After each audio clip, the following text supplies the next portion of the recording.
This is the beginning of the construction of the first guest house at Mayapur. That was what you call the Lotus Building. It was designed in Calcutta by an architect named Mr. Gujarati who lived on the other side of the Pukur from Albert Road. He designed that nice building and showed it to Prabhupada, and he said, yes, this is a nice building. He said, build it. And this man, Mr. Gujarati, he had lines in his forehead. Prabhupada said, oh, he said, you have natural tilak. It's a very good sign. And we were still living up front in the straw house. We lived up in that straw house for a long time, even when the deities were in this temple on the ground floor. That would be summer, because that's Kal Baishak season with those big cyclones. It would be so hot, and then these huge black clouds would come up, and then it would just be this heavy downpour, and then you'd have some, you know, freshness for a few days.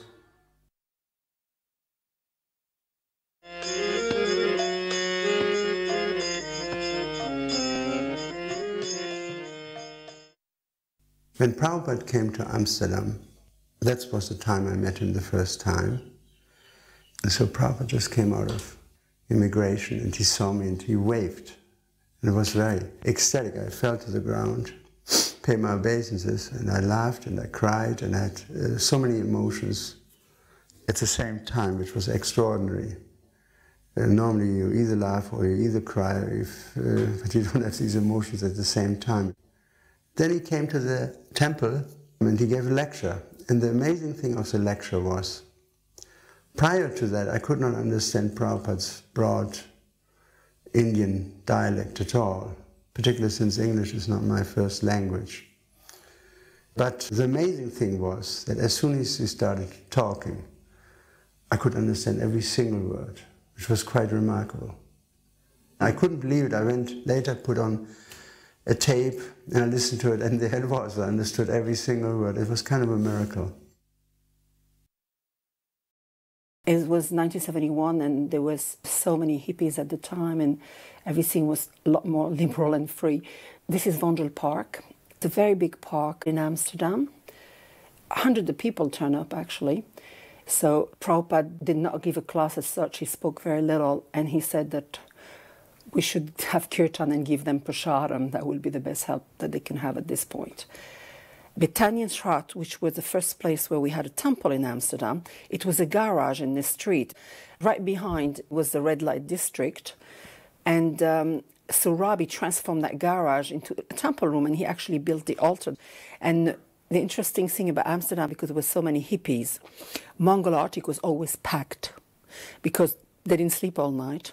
They used to hear the kirtan reverberated around all the canals and the streets, and they all used to come and dance and sing with us. I mean, dozens of them every day, and after that they used to say for prasadam. So Amsterdam provided prasadam for literally thousands and thousands of people coming because they were so attracted. We were the only temple in Amsterdam in those days.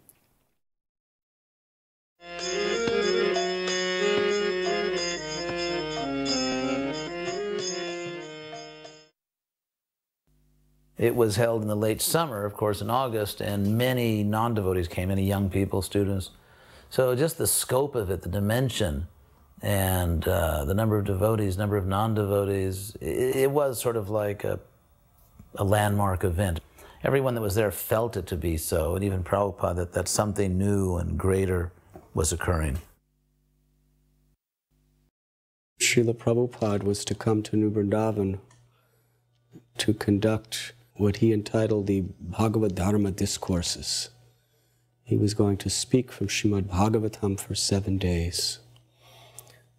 The devotees at New Vrindavan, under the guidance of Kirtan Ananda Maharaj, were very, very enthusiastic to prepare the community for his arrival. They worked hard cutting down trees to construct a big pandal on the top of a mountain, the highest mountain of the area. That was to be the place where Srila Prabhupada would speak. Also, the devotees painted and renovated the house that Prabhupada was going to stay in, did so much landscaping, and especially they were working on building a brand new temple for Sri Sri Radha Vrindavan Chandra, which was to be inaugurated on the night of Janmashtami by Srila Prabhupada. Srila Prabhupada drove in a black Lincoln Continental into the New Vrindavan property. There was ecstatic kirtan as devotees welcomed him. One thing that really made an impression on me at that festival was the loving concern by the sannyasis and senior disciples of Srila Prabhupada for all of us, preaching to us lovingly. We all sat together and ate prasadam. You could walk up to anyone and ask a question, and they would take the time to answer you and give you association. The feeling that we were a family, and there was Srila Prabhupada. He was our father. We all felt sheltered. We all felt protected. It was like a resurgence of energy and rededication. We all went back to our temples completely refreshed and rejuvenated and ready for whatever austerities we had to perform. Devotees with very, very deep enthusiasm stood and sat all around him very closely as he spoke his welcoming address, thanking the devotees for their hard work, their efforts, and giving a basic message of Krishna consciousness. Srila Prabhupada, through his words and through his smile, while sitting there on that Vyasasan under a tree at Bahulavan, satisfied everyone's hearts. All of the hard work and intensive labor that was offered by the devotees over the previous several months was completely fulfilled. It all bore fruit when Srila Prabhupada smiled upon us and expressed his satisfaction to be with us at New Vrindavan again. Cooking for the deities and doing the artiks. That was my service. So one time Srila Prabhupada was there when I did the artik. I had a wonderful realization. I turned around, I was dirty because I'd been cooking all day, and then they pushed me onto the altar. And I was totally embarrassed, but I turned around to offer incense to Srila Prabhupada, and I realized that he was always there on the Vyasa sign, that it was absolutely no different. And I still feel like that he's present, even though it would be nice to be able to see him more clearly. And so he was staying in the small house at Madhavan, and I was standing outside, and he came out. And I suspect he came out to pass urine, which I realized years later, but I didn't know it at the time, and I was just standing there. And he came out, and I didn't pay obeisances. I couldn't say anything. I just stood there like a deer in the headlights of a car and was totally terrified. But it was a wonderful thing, because he smiled, you know, he was so gracious. He smiled and made me feel so at ease, and not like I had done something stupid or that I was, you know, somehow lacking. That he was so kind. He just stood there with me for a while, and then he smiled and turned around and went back in the building. I mean, he's always been kind to me like that, because I'm very shy, and you know, I don't ever put myself forward. So he would put himself out for me. I had experiences like that with him, where he would reassure me. That's what I felt like. Devotees from New York and various other centers brought van loads of boga for the festival. And there was a kitchen set up right on the top of the mountain in the most primitive conditions, with oil barrels. They made stoves, and many dozens and dozens of devotees volunteered cutting vegetables, cooking with smoke bellowing up into people's eyes. But it was such a beautiful sight to seeing devotees from all over America working together in these very primitive forests of New Vrindavan, preparing prasad for Srila Prabhupada's Vyas Puja feast. And one time Prabhupada was sitting taking a massage, and then right in front of Prabhupada, these two little kittens were wrestling. And they actually rolled right onto Prabhupada's lap. And so among the various zealous misconceptions that plagued us in our early days, one that we had is that, animals were so contaminated that it's horrible to even touch them. I was sort of appalled that these two kittens, they were cute, but they just rolled right onto Prabhupada's lap. And I was thinking, oh my God, an animal touched Prabhupada. But to my surprise, Prabhupada just started petting them. And Prabhupada said two things. He said, look, even here there is love. And what I immediately understood from that was that our original love for Krishna is so strong that even in the body of an animal or a cat, it still manifests in some way. And then Prabhupada said, if I put my head in your lap and you cut my throat, that is the greatest sin. He said the greatest sin is that if someone trusts you and takes shelter of you and then you betray them and cause them harm. It can be parents toward a child, it can be a man protecting a woman. Any situation where someone has sincerely trusted us and depends on us and then we betray them. This was such a unique altar arrangement here, because it had Radha Damodar in the center, Jagannath on the side, and Prabhupada on the left. Used to having the picture of Prabhupada on the left. We had Prabhupada in person on the left, next to the deities. I'd never seen that before, that you had an altar where Prabhupada was sitting next to the deities in person. So that was real special. And then I remember after the Vyasa Puja ceremony, it was time for the feast. They didn't close the curtains on the altar. I don't remember ever taking feast where they didn't close the curtains on the altar. So this whole sequence of events, and then just looking around at that whole hillside, it was a panoramic scene of buses and vans and tents and just devotees and cows all over the meadows. And it was just like a chapter of Krishna book come to life. Now, I think it was the same day, and I was down at the barn, and I was, watching the Volkswagen go up the hillside, and the cows were all over that hillside, and they were decorated just like it's described in Krishna book with, patterns made from different minerals, all different colors and different patterns. And when Prabhupada looked out of the Volkswagen, he smiled like, I've never seen him smile except in that picture when in the Lilamrita, when Bridge stood up for the first time. He's just beaming, as Sally Agarwal described it, that oceanic smile. When Prabhupada looked out at the cows, decorated like that, and he smiled like that. That little episode is just like one remembrance of how sweet the whole occasion was. And a devotee asked Prabhupada, what does it mean to have love for the spiritual master? What does love of the guru mean? And so I was thinking Prabhupada would say, you have all these feelings in your heart, and you feel this and you feel that, and that's what I was expecting to hear. And Prabhupada said, love for the guru means you have taken initiation. You have made vow to the spiritual master and taken fire sacrifice. You keep your vow. That is love.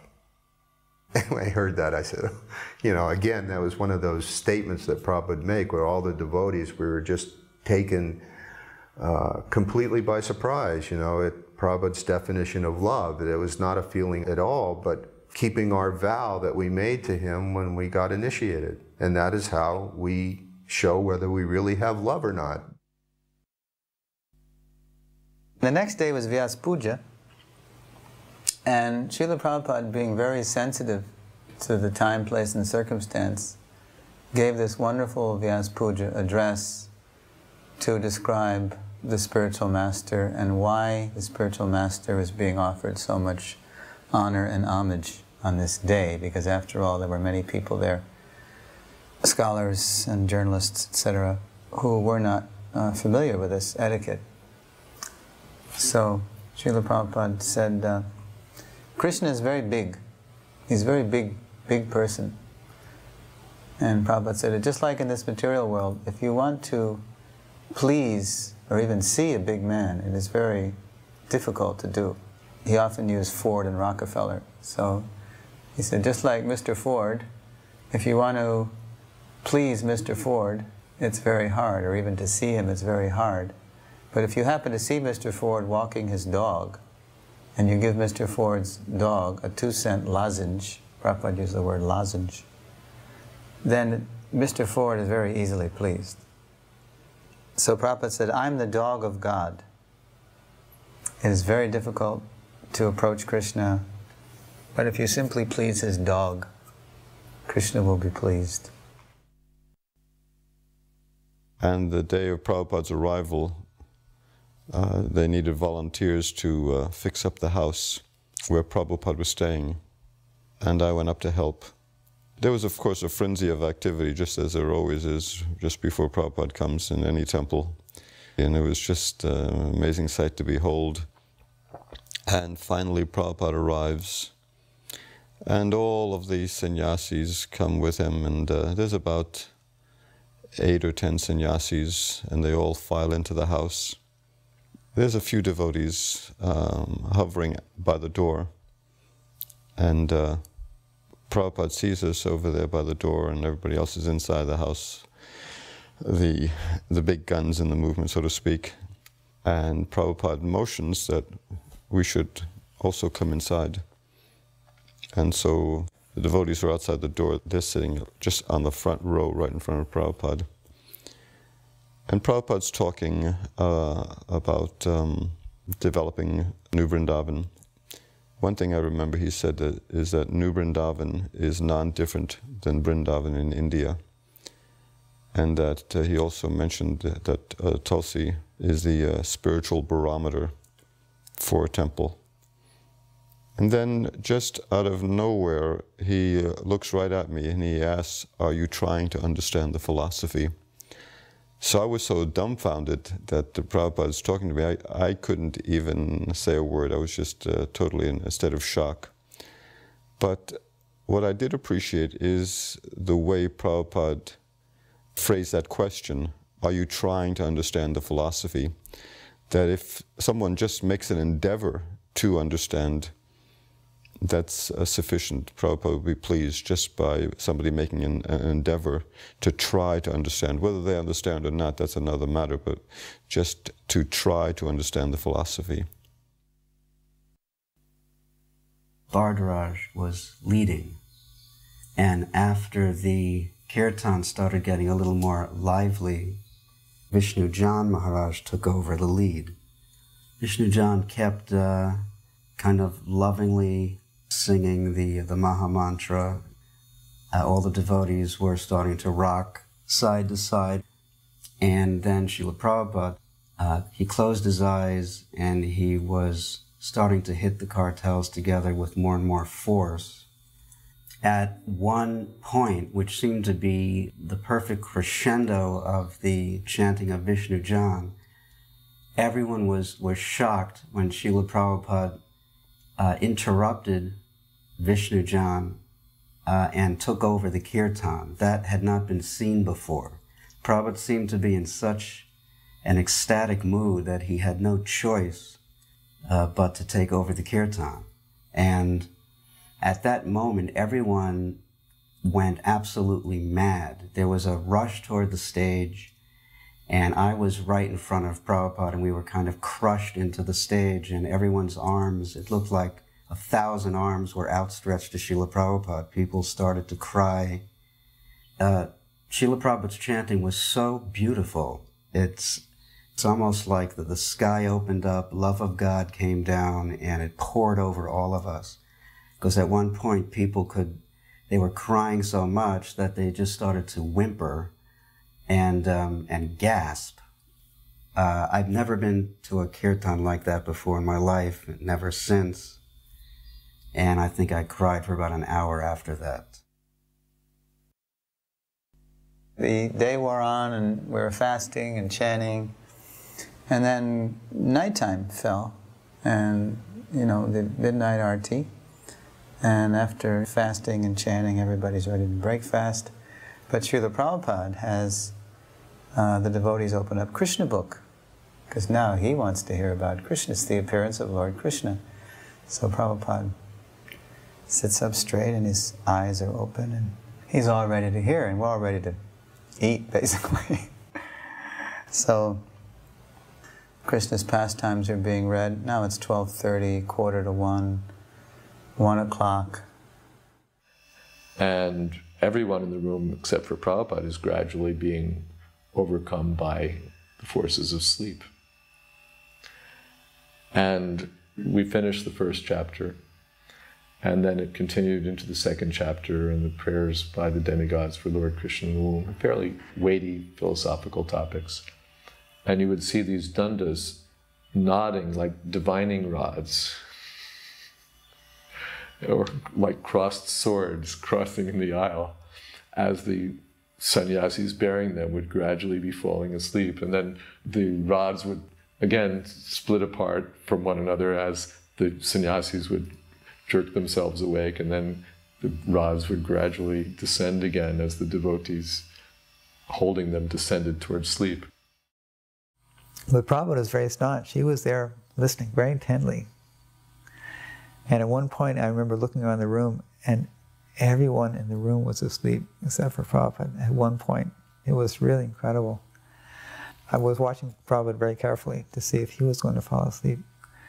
And at one point Prabhupada looked like he was starting to nod, and he just leaned forward ever so slightly and immediately caught himself and sat back up straight.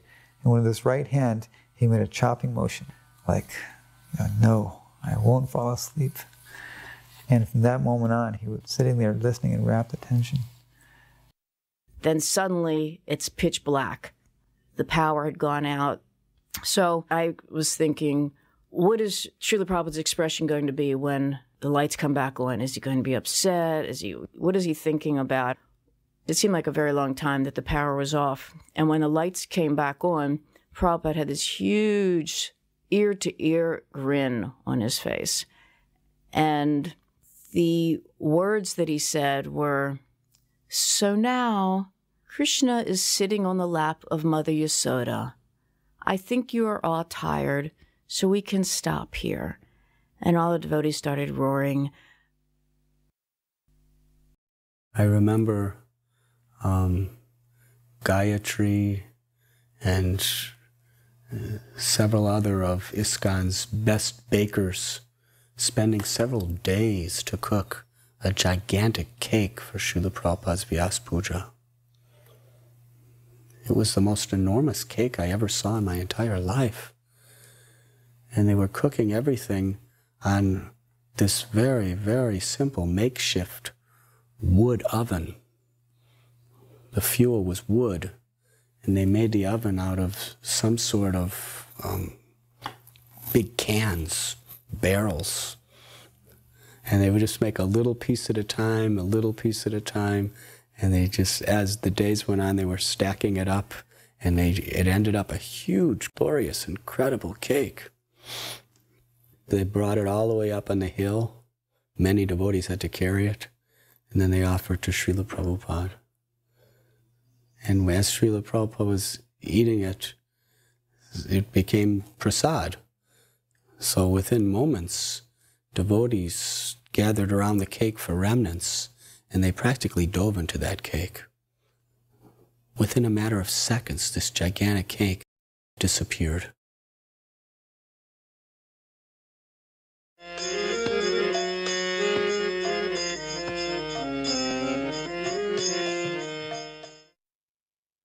This was a really glorious return for him to Vrindavan.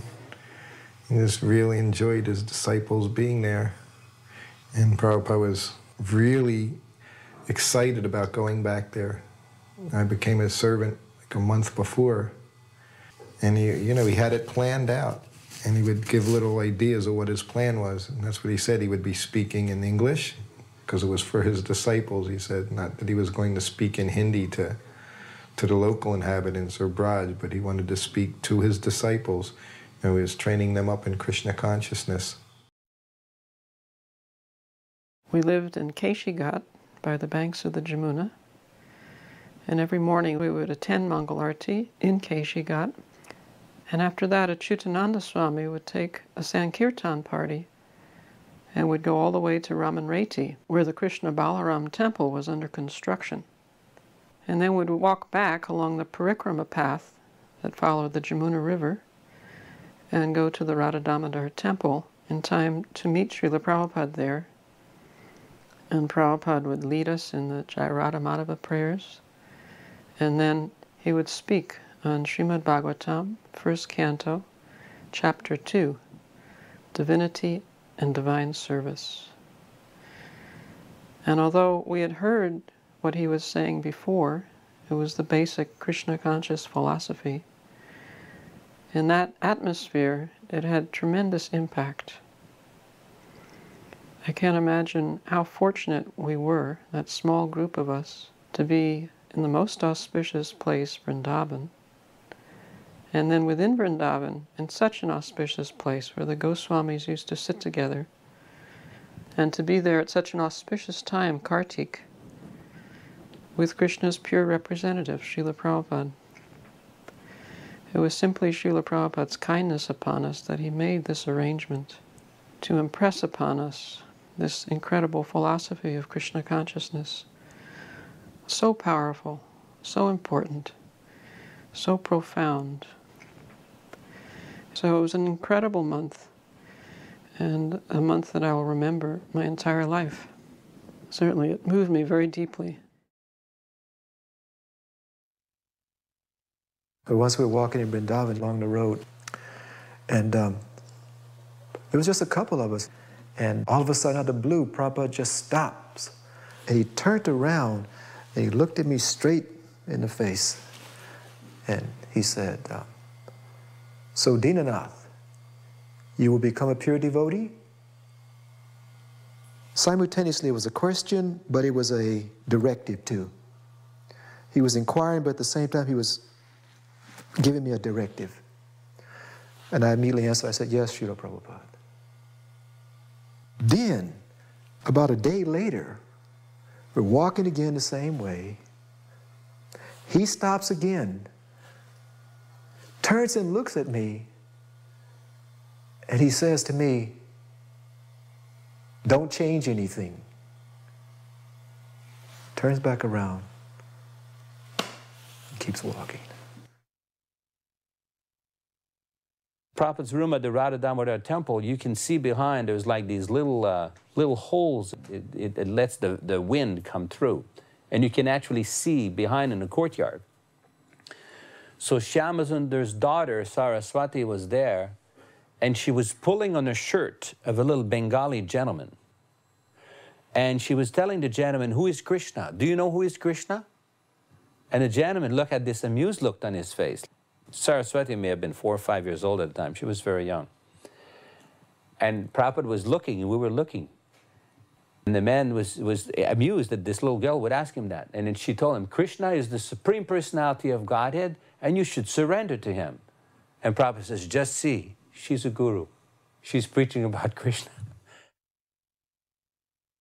We were all sick with fever and dysentery, and because the conditions were very austere.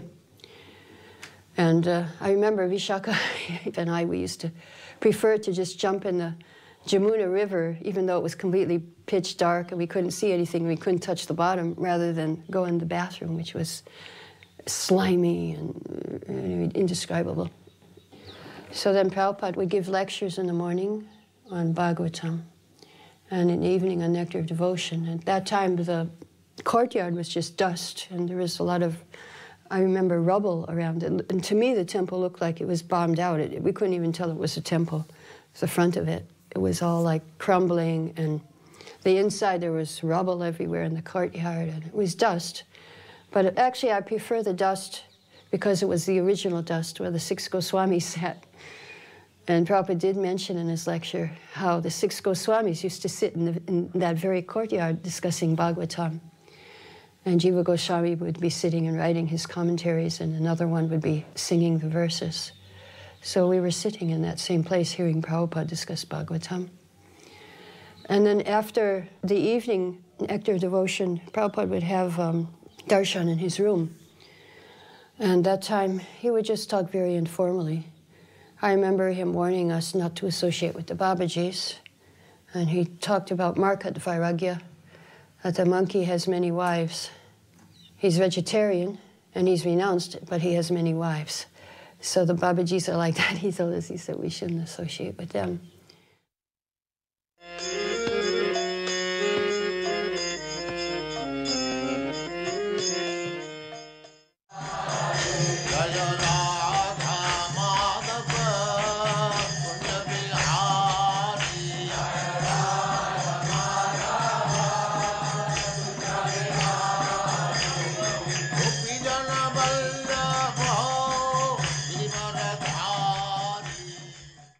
This pandal was organized for Srila Prabhupada. This place was exhibition grounds in the center of the Hyderabad city. And for about 10 days, Prabhupada gave lectures morning and evening. These deities are Radha Madhava. That must be in the morning, starting by kirtan. So there were quite a good number of devotees, maybe at least 50. It was very successful.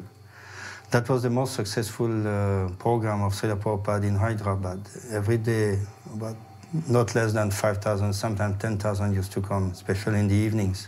And morning, 1,000 or 2,000. It was the beginning of our mission in Hyderabad. All the most important people attended as chief guests, and there was a committee also formed of some of the most important businessmen. So they were very impressed by this program. One gentleman, Mr. G. Pullareddy, was having a sweet shop in Hyderabad. He came forward to donate a piece of land measuring about 950 square yards in the center of the city. And now our ISKCON Hyderabad is situated there. At that time in Hyderabad, there had not been any rain for at least 1 year. In the last monsoon, there was no rain. But during our program there, in the last 2 or 3 days, the rain started. And Prabhupada mentioned this is due to our kirtan. It also came in newspapers that the Sankirtan is bringing rain. So I was greeting the deities and offering to the deities, and Prabhupada came up and paid his obeisances to the deities and then walked back to give his morning class. Well, I'd always been trained that you never leave the deities alone. So even though I wanted to go listen to Prabhupada, I felt as a Pujari it was my duty to stay there. So I was staying there, and about 30 seconds later, Bhavananda comes running back down to where I was and said, "Oh, you are here? Good." Prabhupada wanted to make sure someone was with the deities. So that really struck me, that here, everybody's chanting Jai Prabhupada, and he's going up, getting flower garlands, getting worshipped. But he's thinking, oh, is somebody with Radha and Krishna? That was really nice. Both to see that Prabhupada had, was thinking like that, and then to feel that I had, understood Prabhupada in that way. So one morning, Prabhupada gave a lecture, and after the lecture, one Indian gentleman came up to Prabhupada. He had just purchased a small book. One of these small Krishna consciousness, topmost yoga system was out. And he asked Prabhupada to autograph it. So I was standing right next to Prabhupada, and Prabhupada smiled and said yes. So the gentleman handed him a pen, and Prabhupada autographed the book. So then another gentleman, seeing the opportunity, took a book and asked Prabhupada to autograph it, and Prabhupada autographed it.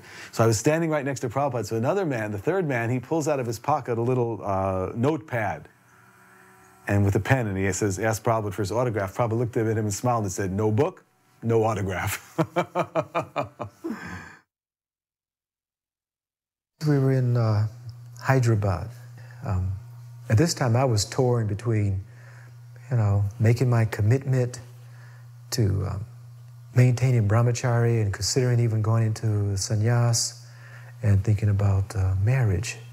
I knew in my heart that I wasn't, at the time wasn't right, and I was young, but my spirit wanted it, It wanted to live a renounced life, but my body and my mind wasn't ready, mature enough for it. So it was tearing my being in different directions. So I couldn't sleep one night. So I got up and I walked down this building we were staying in. And I walked down the hallway, and I kind of like peeked my head in Prabhupada's room. It was about 11 o'clock at night. And I peeked my head in, and I saw Prabhupada walking, pacing back and forth, up and down. So I kind of like wormed in or something, you know, slimed in, and offered my obeisances. And he was walking, and he looked over at me and waved to me, get up, come, you know. So as he's walking, he brings me over to him, and we're walking side by side, back and forth, you know, and he's Hare Krishna, you know. So he goes, yes. So I said, Prabhupada, you know, I'm thinking about going to Hrishikesh. He just became silent, he's listening. And he gave me a chance to explain. He didn't ask anything, you know. I said, I'm thinking about going to Hrishikesh and maybe to live as a brahmachari, you know, to go and live in an ashram. I have to be around any women and things, and I can dedicate myself to brahmachari life. So after explaining my heart and everything, you know, he stopped. And it was like time stood still and the earth stopped, you know, and everything. And he just looked at me dead in the face and the eyes, and he said, please don't do that. I wasted 12 years simply sitting in Vrindavan. He said, just tell everybody you meet about Krishna. At that point, I felt my problem was solved. I didn't know what I was going to do personally, but my problem was solved, and I bowed down, said, thank you, Prabhupada. He started walking again. I went and took rest. Palika and Jamuna and Malati in the kitchen, they were preparing prasadam for Srila Prabhupada, and I was in the front room, and then Srila Prabhupada was in another interior room on the ground floor behind his desk, and his servant brought in a sadhu from South India, and he sat down in Srila Prabhupada's room, but I didn't hear any conversation going on between them. It was like, why aren't they speaking to each other? And then all of a sudden I heard a huge verbal argument, you know, and they were screaming at each other at the top of their lungs in Hindi. No, no, no, no, no, no, no, no, no. And all of a sudden, you know, I was really concerned, well, what's going on? And then all of a sudden this guy storms out of the house. And for the next 2 weeks, Srila Prabhupada was so grave. And the lectures, if you listen to those lectures, he's talking about Chatur Varnam Mayasristam Guna Karma Vibhagasha. Krishna has established a natural system of Varna and Ashram, Brahman, Kshatriya, Vaishya, Sudra. It is something that happens within society naturally, and people are judged to be in one of these categories, Brahman, Kshatriya, Vaishya, Sudra, by their qualities and by the work that they do. Never in this verse does Krishna mention anything about birth. So we found out later on that what this argument was about was this guy was coming in and saying, you can't do this. You can't take Malechas and Yavanas from the West, meat eaters, and convert them into Brahmins, give them the sacred thread, give them the sannyas tridandi. And of course, this argument had been presented in different ways to his acharya, his Guru Maharaj, Srila Bhaktisiddhanta. So this was a fight that was going on for a long time, and Srila Prabhupada in the next 2 weeks quoted all the different verses from all the different shastras explaining that Krishna consciousness is a universal movement. It is not just for India. It includes the entire world. They wanted devotees to come down from Calcutta and Mayapur for a pandal, you know, because they had no devotees there. So I took Radha Madhava from here, and that other Lord Chaitanya, Tarankanti Ghosh, had made for us. And we went down and set up the pandal there. Prabhupada was looking at the deities, and he turned to me and he said, is that Radha Madhava? I said, oh yes, Prabhupada, we brought them from Mayapur. Anyway, he said, you should not take from Mayapur. He said, but what's done is done. When you take them back, they're to stay there forever.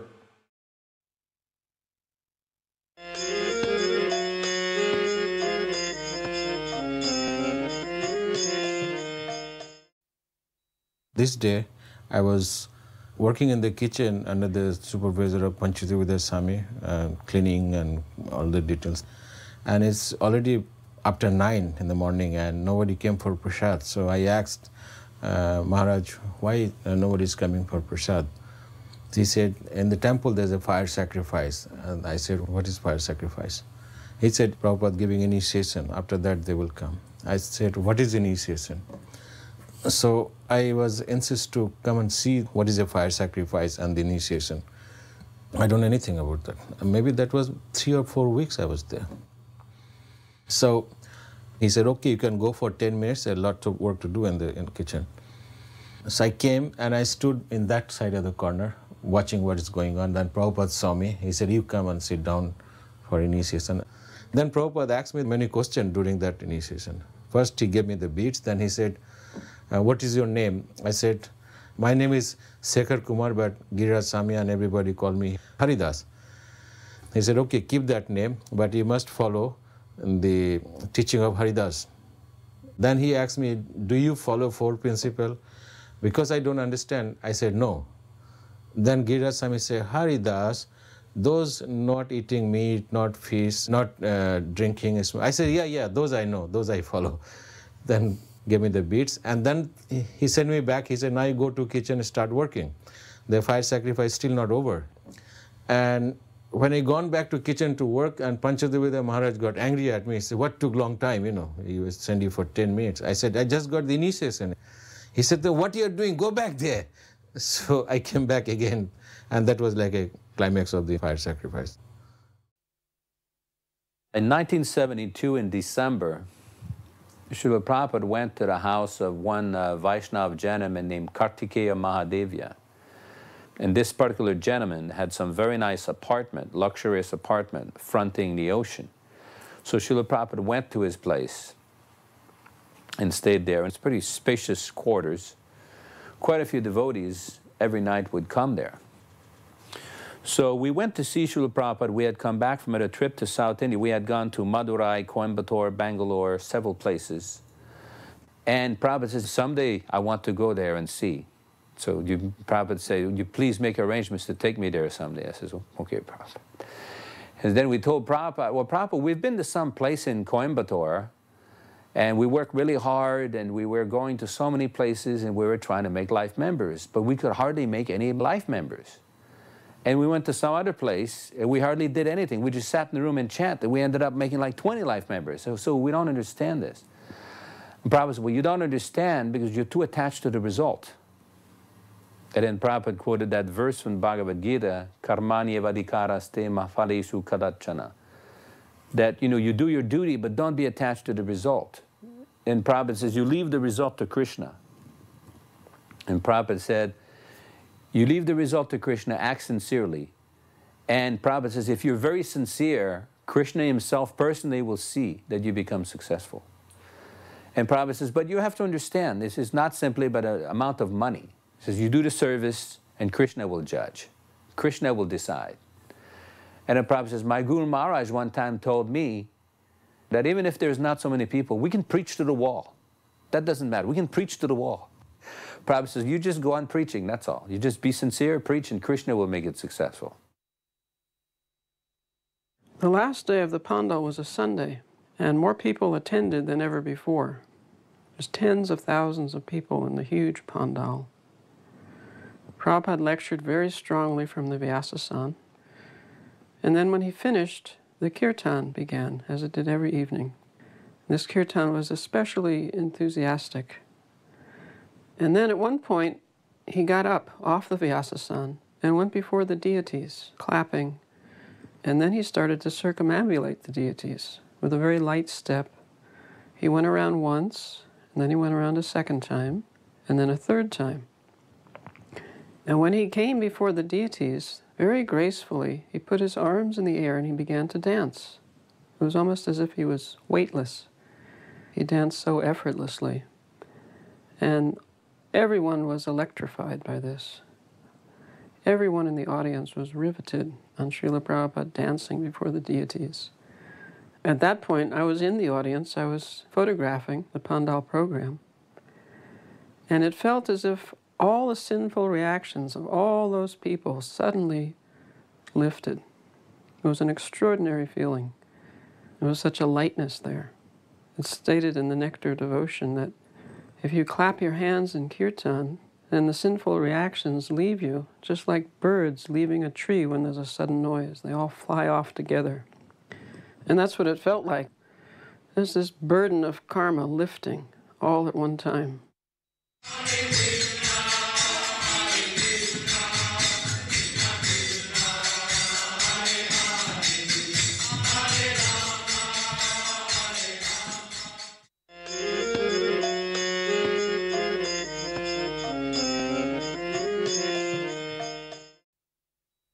In spite of all the stories of Prabhupada, I, who had been an English major in college and read a lot of fiction, had always had an idea of there being a dichotomy between the author and his works.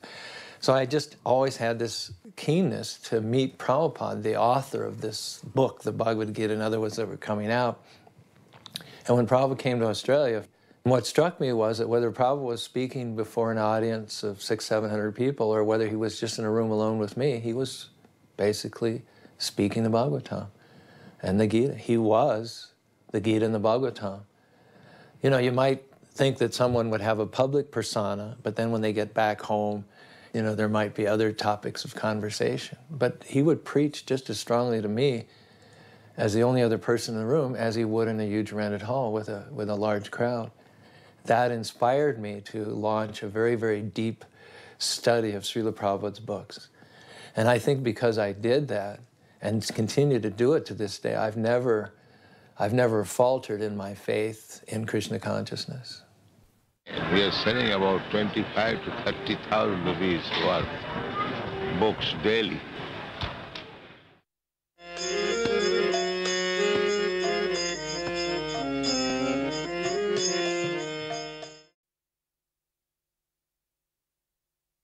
Actually, I didn't know about this movement until Mr. Dadlani came to my office. He was our neighbor, and he came asking whether I could make arrangement for Swamiji's stay in Jakarta. So I immediately told him, okay. At that time, there were not many hotels, so I offered to give our own building. We started to make preparation. We moved to another house and gave the whole building to Swamiji. Just Jina Trading. So this was our house, actually. We had a shop down, office, and we were living upstairs on the second and third floor. And Swamiji's room was my room, my bedroom. So I was very happy that he could stay in my bedroom and bless it. This is at the VIP part of the airport in Jakarta. So we have this special area booked for a greeting of Srila Prabhupada. And there are representatives of the Hindu Indian community and the Hindu Bali, means the Balinese Hindu community, but living in Jakarta. They call themselves Hindu Bali. So you have a selection of representatives greeting Srila Prabhupada and presenting talks. The Vyasa-san, we got a frame welded together which could be unbolted. And when it comes apart, you can stack it on top of a car or a vehicle. So this Vyasa-san appears here and also at Thakurdas Watwani's house and at the National Administration Building lecture, because we were disassembling it and moving it everywhere. When I was in the high school, this was about a year before Srila Prabhupada came to Jakarta. The devotees came to the school auditorium and they did a massive kirtan, whereby I was impressed and more curious to find out about them, because it was the first time I was seeing Americans doing something like Hindu kirtan. And although I already had some little background about my own religion from my parents, but this was something different.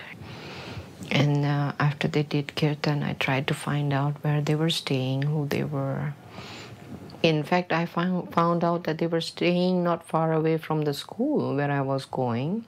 It was Gandhi School, and I went to visit them. And ever since, I always attended their morning kirtans plus the lectures, and I even went in the evening time. We had a small children's club that they started, and I was chosen as the president. So our activities were like make dramas from the Krishna book. I was asked to be vegetarian. I was not vegetarian. So Amoghadass said, you cannot help us in cooking until and unless you yourself become vegetarian.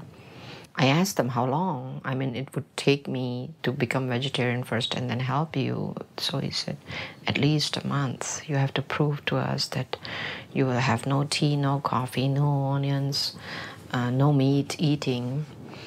And I actually started doing that, and soon after that I started chanting. I remember I brought my car and drove him in my car. And that car I kept with me for a long, long time. I didn't want to sell it till it really broke down. So I thought since he had sat in the car, so I didn't want to sell it. But finally, the car was getting old and giving a lot of trouble. I had to sell it away. That made my mother very, very angry because she was seeing that I was becoming more and more Krishna conscious.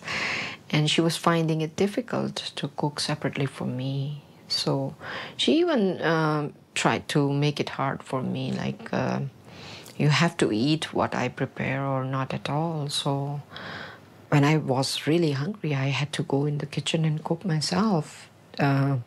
After I did that, my mother, I guess, felt pity about it, and she started cooking actually for me. After a while, only Amoghadass stayed, and it was then that he saw perhaps, this is what he said, that I see some sincerity in you and you want to see Srila Prabhupada. And I said, I do, but it sounds so impossible. Can we ask Srila Prabhupada to come here all the way, you know? And then he said, yes, why not? Because Srila Prabhupada always makes trips around the world, and soon he might come to Malaysia and he will go to Australia, and looking at the position of Indonesia, it's somewhere in between, and we could ask him to stop by for a few days. So I said, how would I do that? And he said, well, just write sincerely to him. I will help you out, and I will send it to him. Srila Prabhupada always answers all the letters that come to him. I actually made a letter, but it was modified by Amoghadass on how to put the words like, please accept my humble obeisances in the beginning. I did not know anything about that. And soon after that, the letter was sent. In hardly, I think, 10 days to 15 days, I got a reply from Srila Prabhupada. It was a full page that he wrote. It was a very long letter, like, my blessings are for you, and if you have sincerely invited me, if Krishna decides, I could stop by for a few days. He did ask in his letter about how many devotees are there. Do you chant regularly? Do you have programs regularly? What are your activities? He did ask about, I hope you're keeping well. And I would like to come and preach to the people there. He did not stress so much on the Indians, but at that time there were more Indian devotees than the local ones. So this is at the house of Thakur Das Watwani. He had some pictures of Krishna posters that he bought from us in the hallway. And in this room where all the assembly is sitting, there's these big, huge paintings, one of Sai Baba, maybe Shiva, but none of Krishna. Srila Prabhupada gave the lecture in Hindi, and the questions and answers session, one man got up who was from Arya Samaj, and Arya Samaj are very atheistic. They deny the Bhagavad Gita, they deny so many things, that Krishna has a form, that God has a form. So this man actually argued with Prabhupada, kept arguing, and then Prabhupada, he called him something. And I remember the whole audience was shocked, but we couldn't really understand because we're in Hindi. As we know, devotees don't tolerate people who blaspheme Krishna in that way. after the meeting, they wanted to invite Prabhupada into the next room to eat. I said to Srila Prabhupada, they'd like you to come into the next room for some prasadam. And Prabhupada said, we can go now? And I said, oh yes, Srila Prabhupada, we could go now, but actually they'd like you to go into the next room and have some prasadam. And he said, we can go now? So I knew he wanted to go, so I said, yes, Srila Prabhupada, we can go. So we went out to the car and left. And they got very upset. But then the other thing is, which is seen in other times of history, that the disciple can take some blame instead of someone blaming the guru. So everyone blamed me for escorting Prabhupada out of the situation there and said it was all my fault. And Prabhupada didn't leave, but I misdirected or misorganized. So in that way, I guess it's good, because they, instead of criticizing a pure devotee, they just criticized myself. This is my sister and me. We were at the exhibition for the book sale. My mother changed a lot after seeing Srila Prabhupada. In fact, she told me that when she had a personal conversation with Srila Prabhupada, she had requested within her heart from Krishna to show whether this Swamiji who is sitting in front of me is actually a true Swami and an honest man. And she saw some light coming from Srila Prabhupada's eyes, some glitter, where she was very, very satisfied. And she told me about this incident after coming out from the conversation with Srila Prabhupada. In fact, after that, I also joined the conversation with her and with Srila Prabhupada, and it was a very, very personal conversation where he had sat back comfortably and discussed about the old India times, and they were exchanging their own experiences. When seeing that, in fact, I was like looking at a sister and a brother talking to each other. And he told me about how during his young days he used to see his parents cook rice in the hot sand. And I said, Srila Prabhupada, it's impossible to cook rice in hot sand without fire.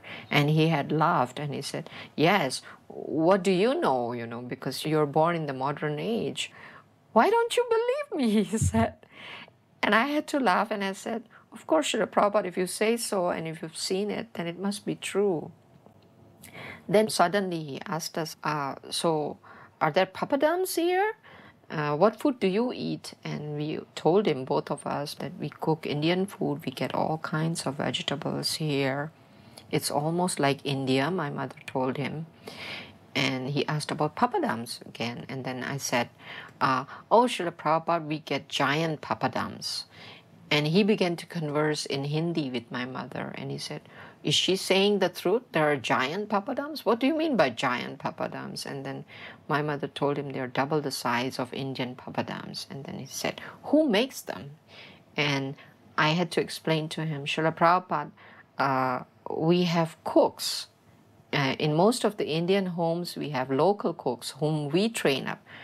Oh, so you train the cooks and they sell back to you the papadums? And I had to laugh at that. And I said, yes, Srila Prabhupada, because when they stop working and they get a little older, then they go back to their villages and start some business. And they end up making papadums. So they learn from you and they sell it back to you, he said. I said, yes, Srila Prabhupada.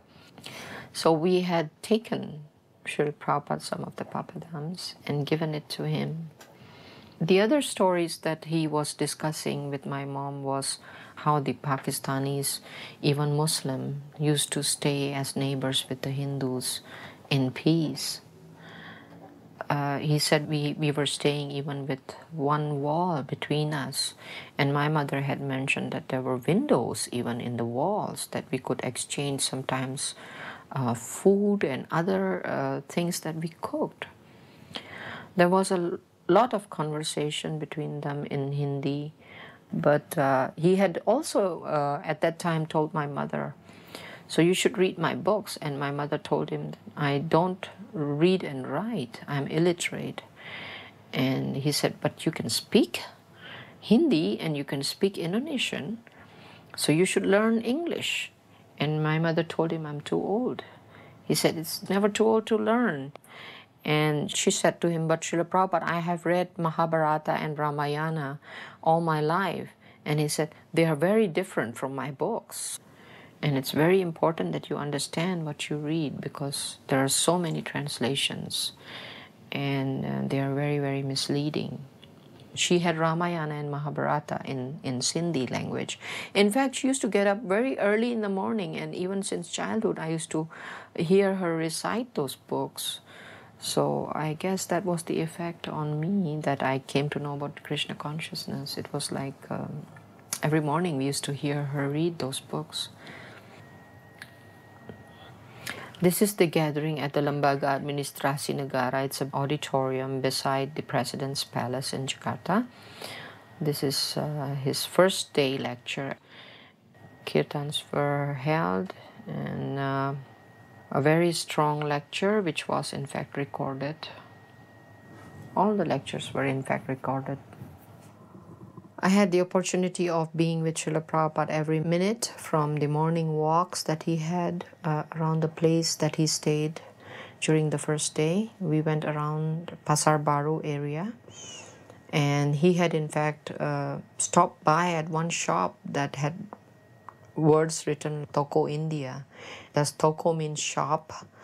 I said yes, and he said that's Indian person's shop. I said yes, and miraculously at that moment when we looked up, there was an Indian lady folding her hands and paying her obeisances to Srila Prabhupada. It was an odd time for Indians to get up at that time. That day he had seen also a vegetable vendor. We could never pace up with Srila Prabhupada because his walks were very, very brisk and very fast. Despite his age, I was quite surprised, and we were always left behind. So only Amoghadass used to walk by his side. So when he saw this vegetable vendor, in fact, he had to wait for me to catch up with him. And then he went ahead and asked, are those corns for sale? And I said, yes, Srila Prabhupada. He said, could you bargain with him and buy some for my breakfast today morning? So I said, yes, Srila Prabhupada. And he said, do you know how to put them on fire with tamarind, salt, and with chili powder? I said, yes, Srila Prabhupada. Can you prepare them for me today? I said, yes. So I bought some, and we took them back to the place where he was staying. There I had no coal fire, so all I could do was put some salt and chili powder. I had no tamarind, nothing else. I had put a little butter on it, and I had to bake it on a gas stove. When I had prepared one, he was already insisting, where is the corn? Amoghadass took it up to him. I had to rush and prepare those corns. I think he had about 3 or 4 that morning. Amoghadass was quite surprised because it's very, very seldom that Srila Prabhupada eats corn. I was told later on from some other devotees that he said that's food for animals. The next morning, in fact, we had gone to a very large park, and Srila Prabhupada always took his morning walks very early in the morning, so that park was in fact not opened. We were going to go inside the park to park the car, but the guard would not allow Srila Prabhupada to take his walk in that park. I had gone down to the guard to ask and tell him that this is a priest coming from India, and he usually takes his morning walks, and if he would permit us to just take a morning walk.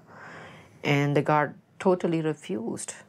So all Srila Prabhupada did was open his window, look at the guard, and said, "What has happened?"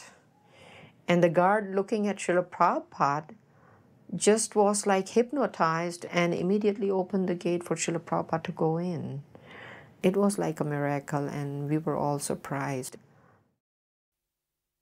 The upstairs level of Jena trading, and this is where Prabhupada would meet guests or the minister of Hindu and Buddhist religion, the family members.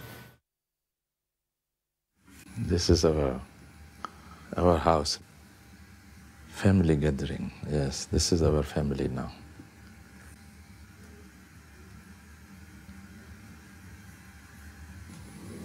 This is my wife. She had just given birth to a boy, a baby.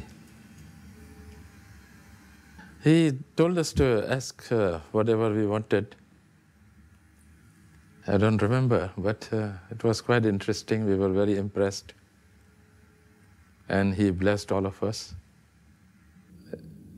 I remember one question he asked me whether I believed in God. I told him, of course I believe in God. But he kept on asking from me, do you believe in God? This is my son. When Prabhupada arrived, he arrived and stayed in his room, and we were outside, and then we were all kind of resting because it was quite an event for us. And Prabhupada only rested about a half hour after an international flight. And then Prabhupada, we heard him going around the whole room, quite a large room he was in, switching all the lights on and off, testing all the latches, everything, all the switches and different things around the room. It was interesting.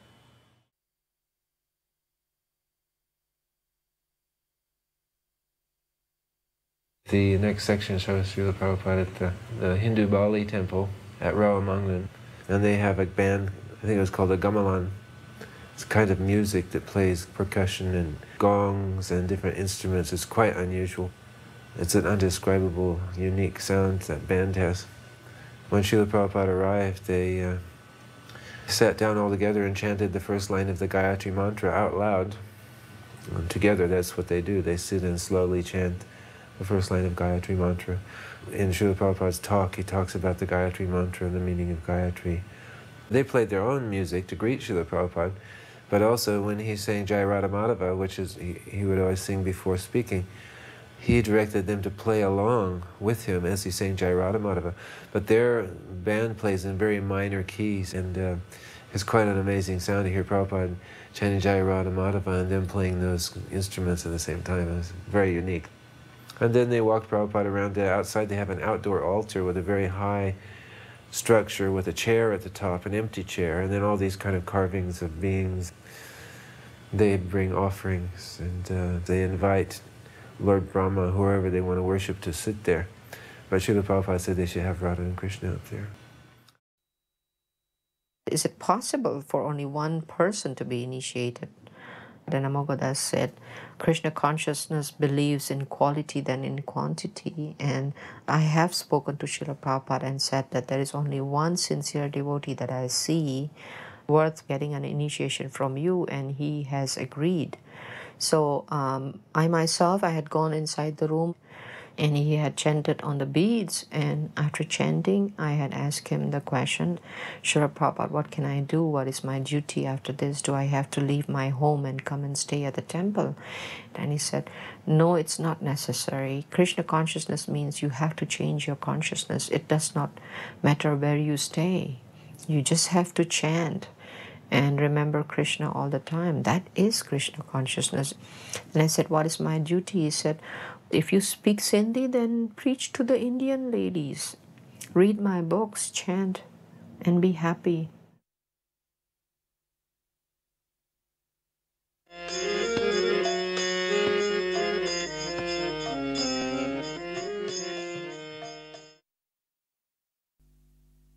As a filmmaker, it was an exciting time. This was my first 16mm film, shot with a borrowed camera and 10 3-minute loads of film. And what better subject than Srila Prabhupada and the devotees in Mayapur during Gaur Purnim. When the devotees came to Mayapur, then Prabhupada took us out on parikrama. He took us to the different temples and showed us Lord Chaitanya's historical pastime places. And then he wanted us to go out every year. So here we're going to Srivas Angan, where the original Sankirtan party was held, and we're dancing very enthusiastically at the place of the original kirtan in the garden of Srivas. Prabhupada wanted the devotees to be engaged In those days, there wasn't so much interaction between ISKCON and the Gaudiya Mats, but once a year we could go and visit Lord Chaitanya's places. And that was about the interaction that we had. There was a palpable consciousness that this was the fulfillment of Srila Bhaktivinoda Thakur's prophecy, that the devotees from the East and the West would meet in the birthplace of Lord Chaitanya and perform Harinam, Sankirtan. And this was it. And there was an awareness, and the kirtan was beyond words.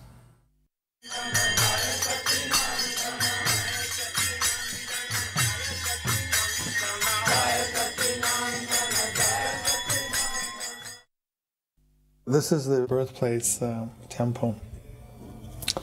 Originally, the birthplace temple was actually a grass hut because Lord Chaitanya was born in a grass hut. And then they changed it to a concrete replica of a grass hut. And Prabhupada expressed his dissatisfaction that they couldn't have maintained it. It would have been nice to maintain it in its pristine form.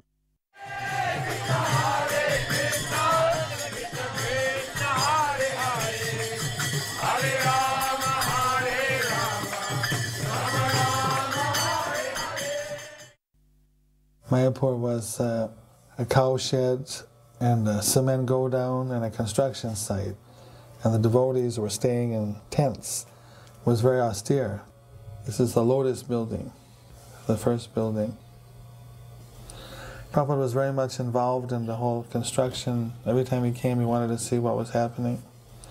He'd go on a tour of the building, see how it was going. He was personally sending the money for paying for the construction. He would get donations and he would send it. When the building was partially finished and we already started to live in it.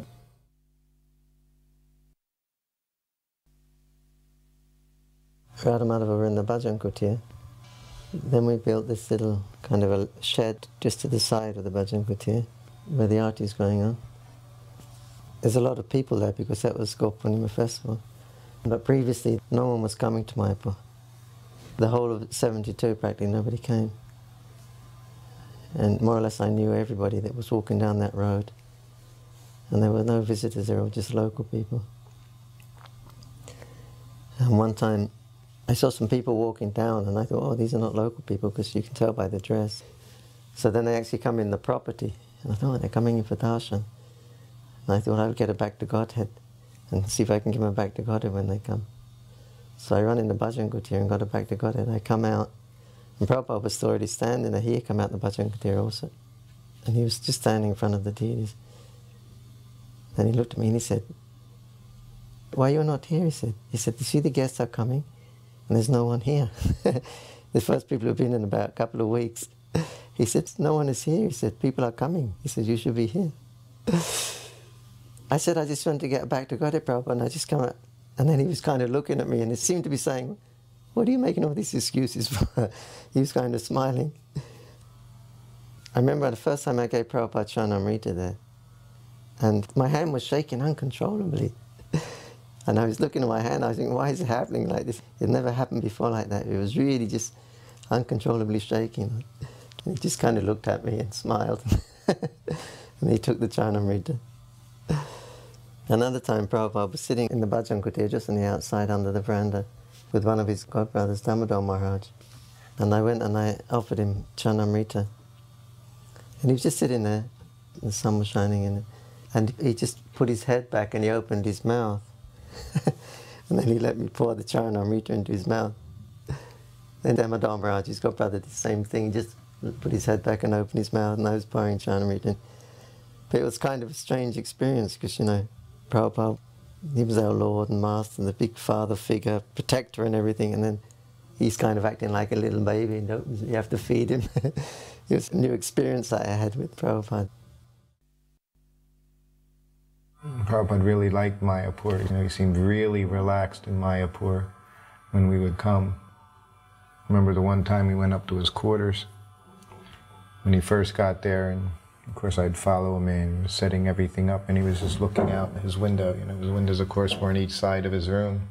So he walked in his door, front door, and he just looked out his window, and you know, then it was just stretches of fields everywhere. It was wide open and very tranquil, very peaceful. And he would just chant, you know, and look out there. And one time he turned, and he just looked at me and he smiled and he said, "So, Sruta Kirti Maharaj, you like it here in Mayapur?" And I said, "Yes, Prabhupada, very much." The way his quarters was set up there, they had the padding, you know, across the entire room. So sometimes you could go in there in the middle of the day and Prabhupada would just be laying on the floor and he'd have his feet over the big bolster pillows that were against the walls. He would just move one out a little bit, so he'd just have his legs hanging over the bolster pillow and he'd just be just relaxing. And his morning walk was always right outside his room. As soon as he'd go down the steps, he was already on his walk, right? But he also always knew everything that was, who was around, who wasn't around, who was missing the walk. You know, because sometimes if he was going out, get down to the bottom of the stairs and he would ask, "Where's such and such? You know, where's this devotee? Where's that devotee?" One time he asked, you know, he said, "Where's," I don't know who it was, he said, "Where's this devotee?" And someone said, "Oh, he's sick, Prabhupada." Prabhupada kind of chuckled. And I said, "Yes, Prabhupada, I think he has morning sickness." And then Prabhupada laughed. He said, "Yes, that is the difficulty." Expected everyone to be up in the morning. And he never minimized that. Always did the opposite, you know, even with the people that traveled with him. Because we were the ones affected too by that, you know, so-called jet lag and stuff as he traveled around, but he wasn't interested in hearing about it. Prabhupada was so happy that we had cows. He said, "This is very auspicious." He said, "If the cows are grazing on the land where we're going to build the temple, then by passing cow dung and walking over the land, it's going to make it very auspicious for the temple."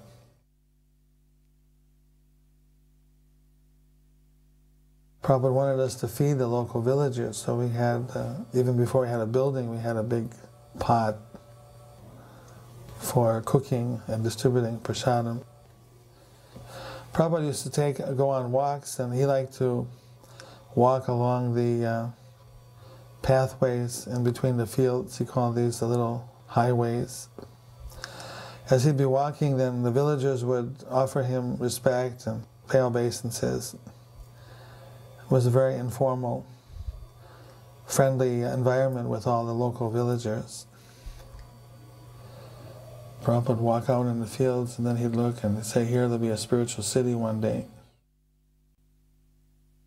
I have seen that Prabhupada morning walking time, one villagers, he's taking some sabji, vegetables, to nearby market.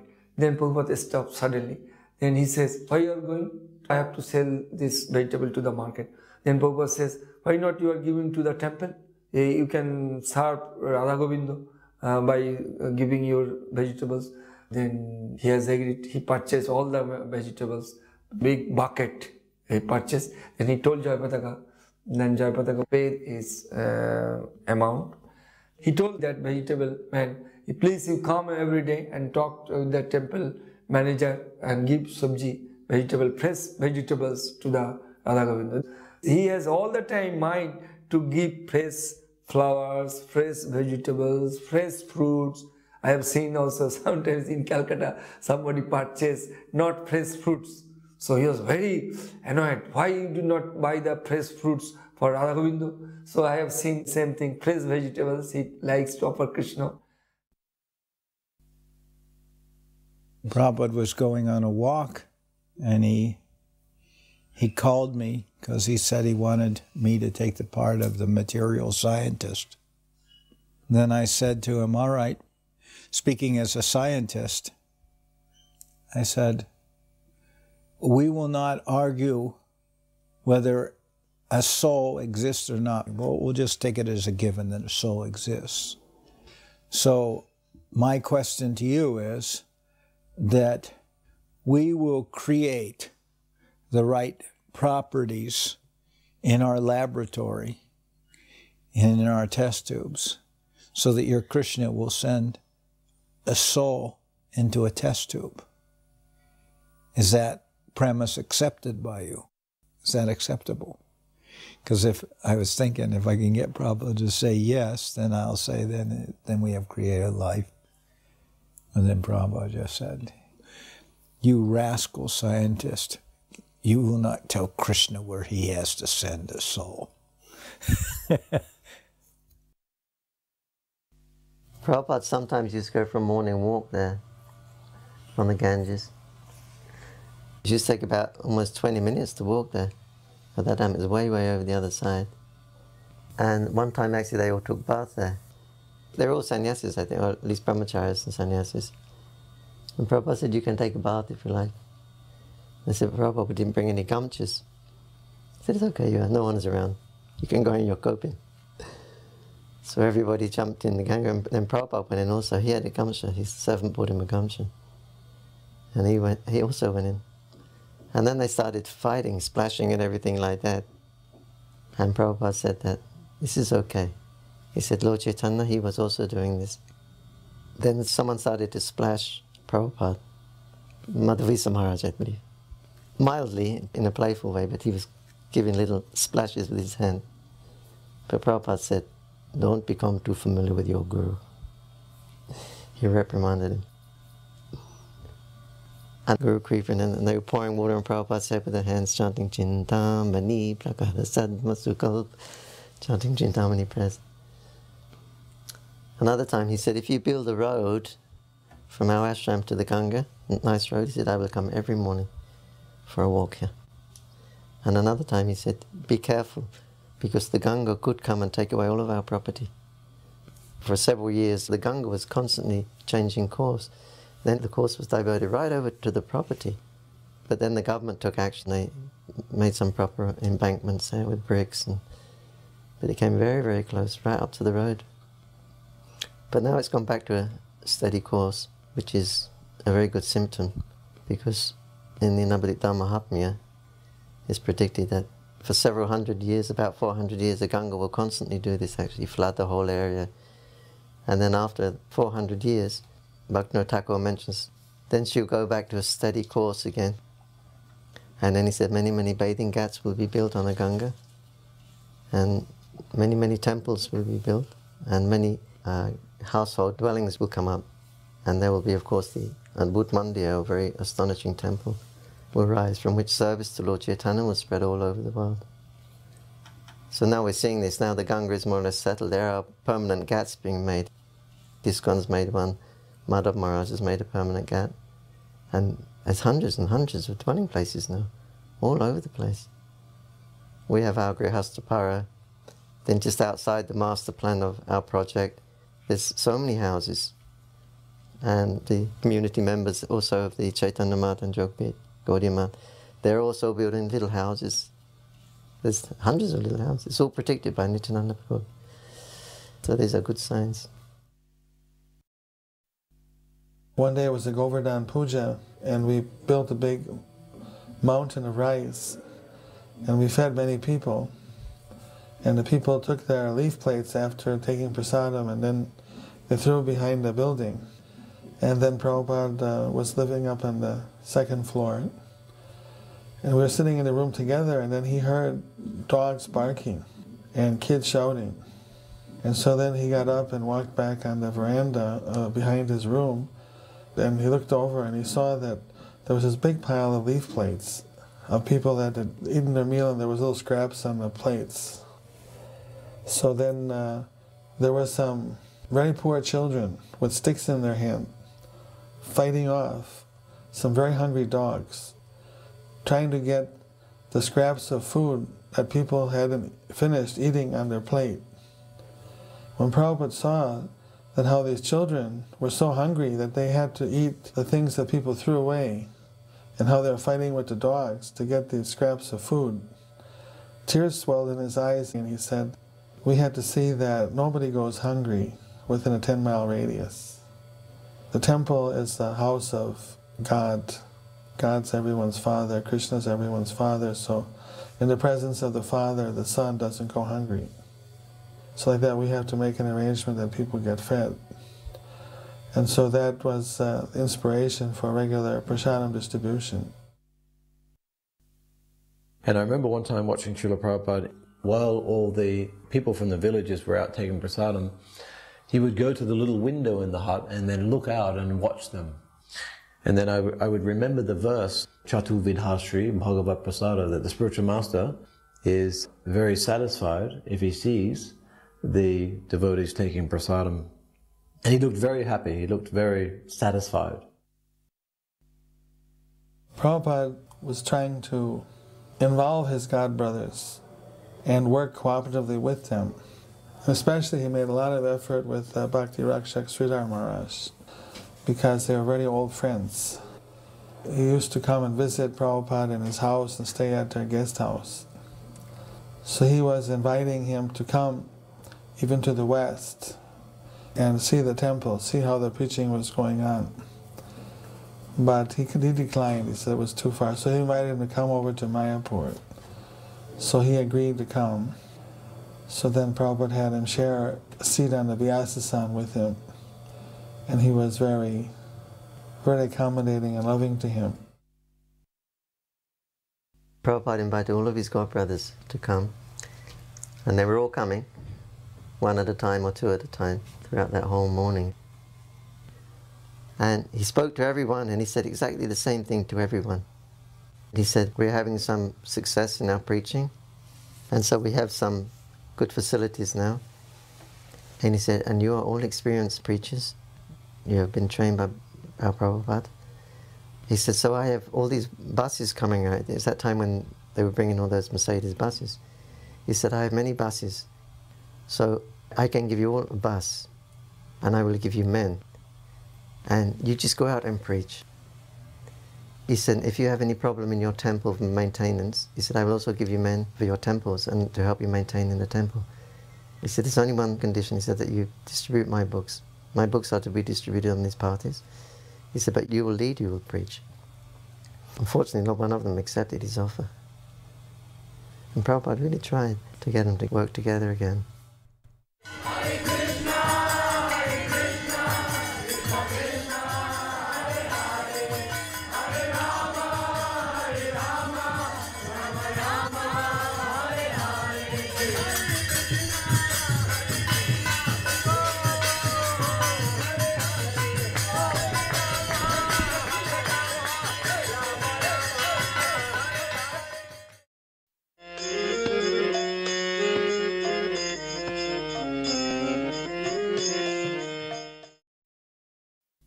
Walking along the Hooghly.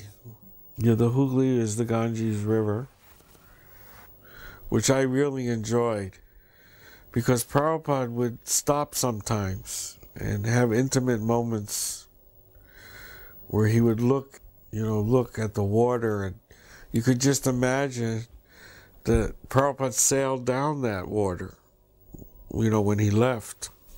He left from Calcutta, right? So, that's the place. And now he's back here again with his disciples. In Calcutta, there were so many parks Prabhupada would walk in. Back in the day when Prabhupada was growing up, he said Calcutta was their model city of what they, wanted to create in India. They had many beautiful parks. Every few blocks there was another park. Of course, when we were there in the 70s, they looked a bit different than they did, but he said it was a beautiful city. That was their model, he said, of what they wanted to accomplish in India everywhere, and they did it in Calcutta.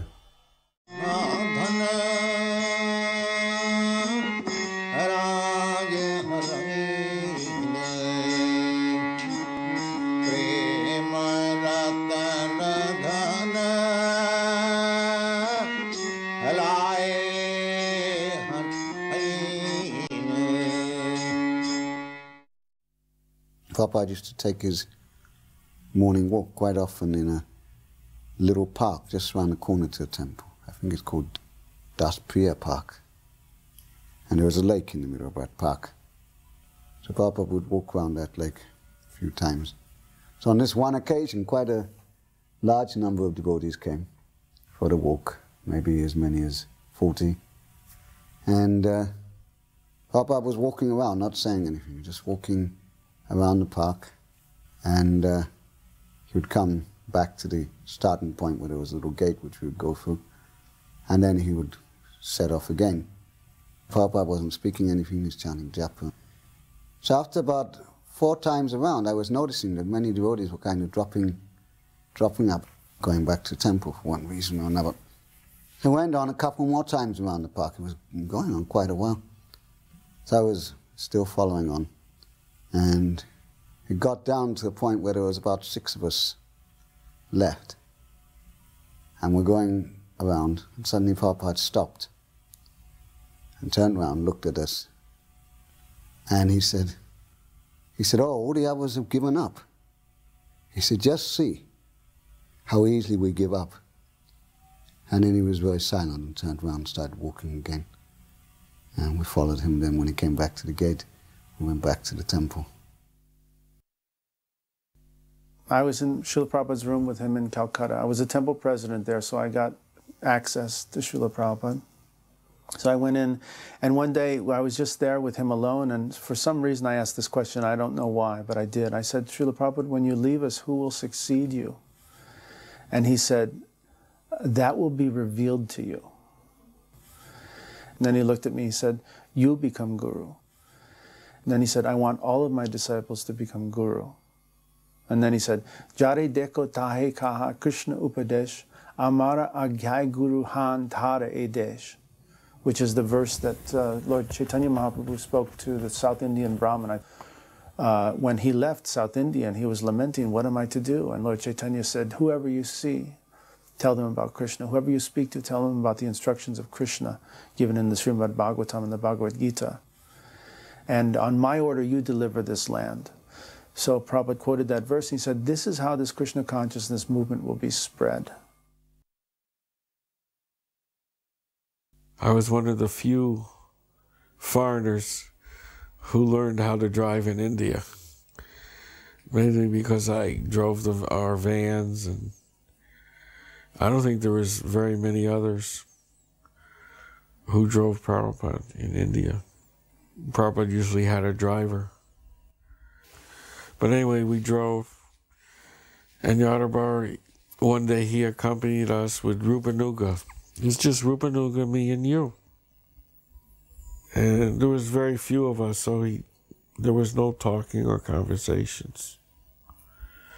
But it was the best morning walks because of the area where we were in Calcutta.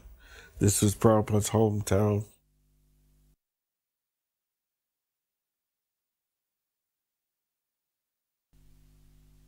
It was a little bewildering. There was all these neon flowers, neon decorations, plastic flowers, lots of electrical cords twangled and dangled. I remember at one point the devotion that was there. It hit me. What was going on was, pure devotion to these deities. And that this family had been absorbed in devotion to these deities for centuries. And that Prabhupada was absorbed in devotion for these deities. So that suddenly, the picture changed. Then I remember they sat us down and they were serving us prasad. It was a beautiful Bengali feast. And it was served, on banana leaves with such respect for Srila Prabhupada, and the respect from Prabhupada was transferred to us. They were very, Prabhupada would use the word aristocratic, but they were very aristocratic. And their affection to Srila Prabhupada was definitely apparent, as was his towards them. At the Radha Govinda Temple, Prabhupada's childhood temple in North Calcutta, Prabhupada did a series of lectures in the evening. The Mullik family, which was the family he was related to, who owned the temple, and one of the great Zamindar families of Bengal during the time of the British Raj, They lived across the street, and of course Prabhupada was raised in their house. They all came to the program. The whole atmosphere was like Prabhupada was the grandfather or the great-grandfather, and they were so respectful. You know, the way they came in, their heads were always covered, the way the women bowed down, the men were, you know, nicely dressed and standing in the background, and everyone was very attentive to Prabhupada because he was their relative who was now world famous.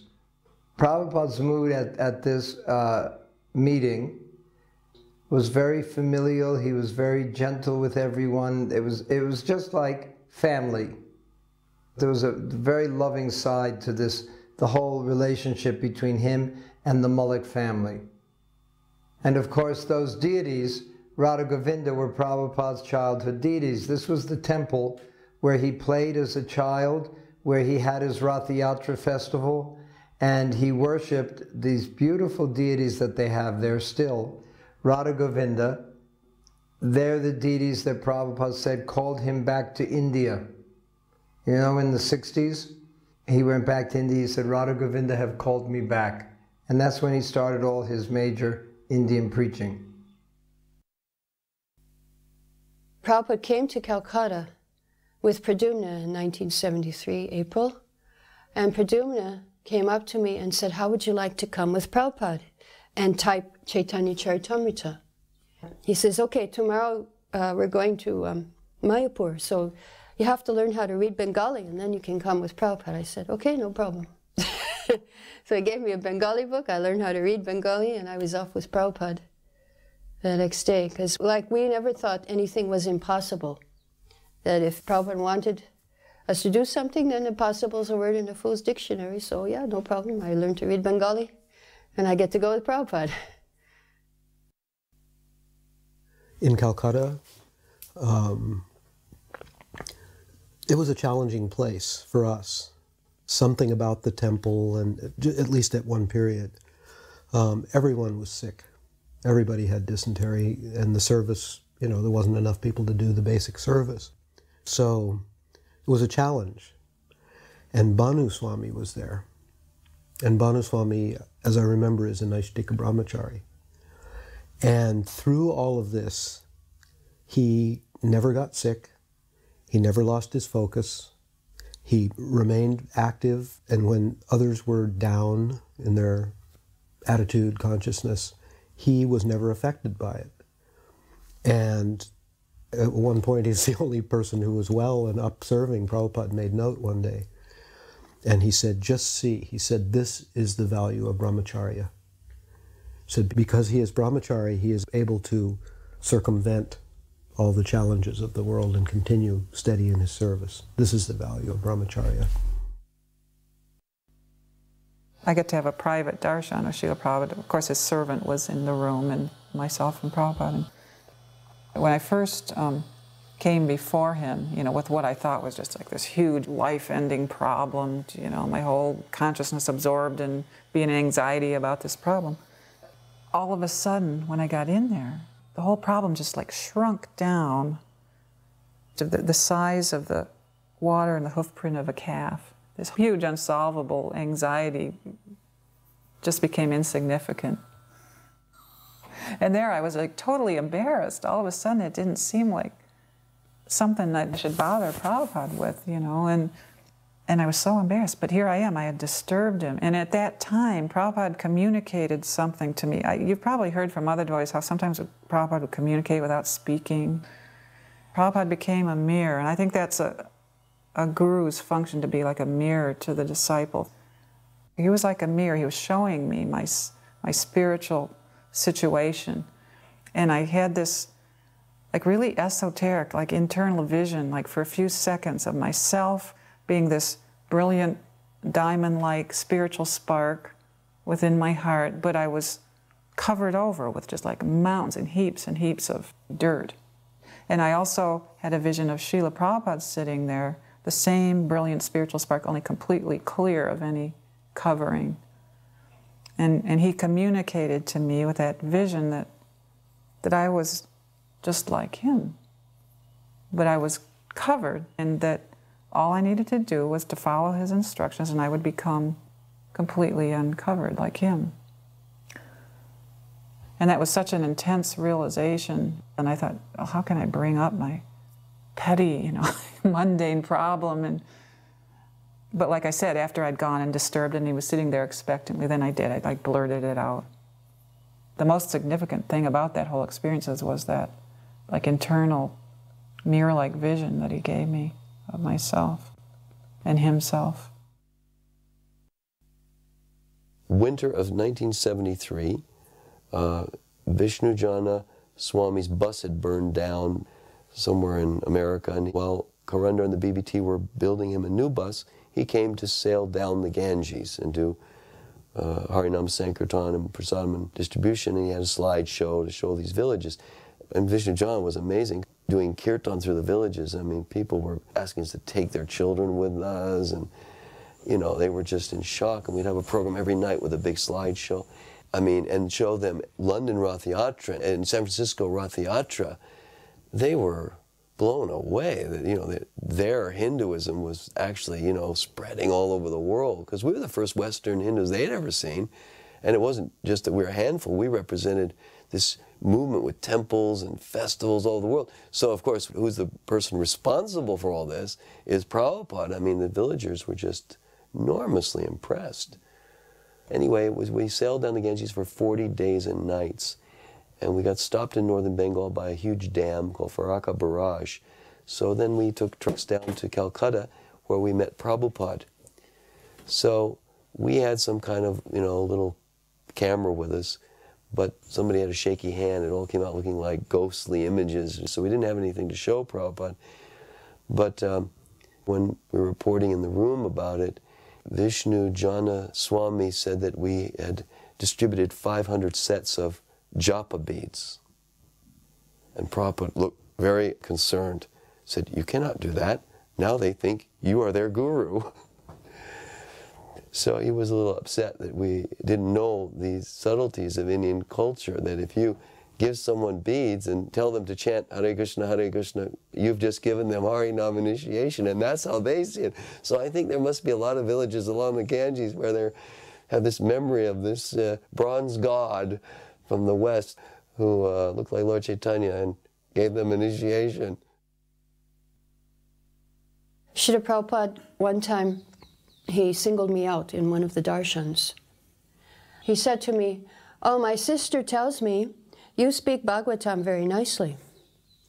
And so when he said that, I didn't know what to say, because I never spoke Bhagavatam, what to speak of nicely. And so I didn't know, I was just completely bewildered and puzzled, why he said that. But then it was in Calcutta that I had been reading Krishna book in front of Pishima, because it was Janmashtami in 1972. And what we had to do, all the devotees were reading Krishna book from morning till night. And so when it was my turn to read, I was reading Raslila. And she was my only audience. There were hardly any people then. There was nobody in the temple in Calcutta those days. So she was about the only one sitting in front of me, and I was reading in English, and she didn't know a word of English. But I was being real dramatic, Krishna left the gopis, and they were crying, and then she was crying and crying and crying, although she didn't know any English. So she understood the mood of it. And then she must have told Prabhupada that I speak Bhagavatam. But then now, 30 years later, I thought about what Prabhupada said. And in Prabhupada's lifetime, I never spoke Bhagavatam, and even for 27 years, since when I was a devotee, I never spoke Bhagavatam. But now I'm speaking Bhagavatam.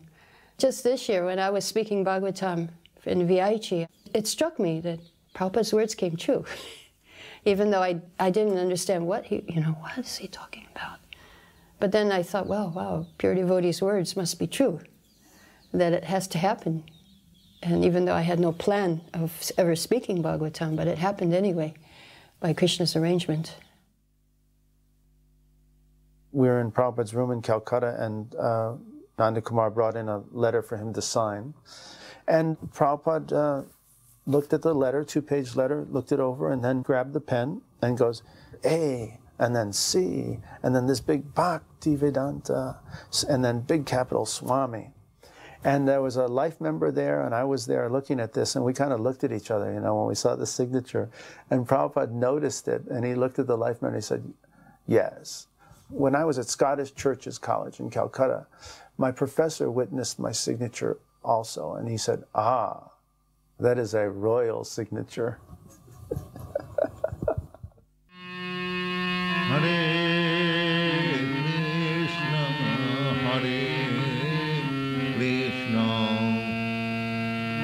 Krishna Krishna Hare Hare Hare Rama Hare Rama Rama Rama Hare Hare.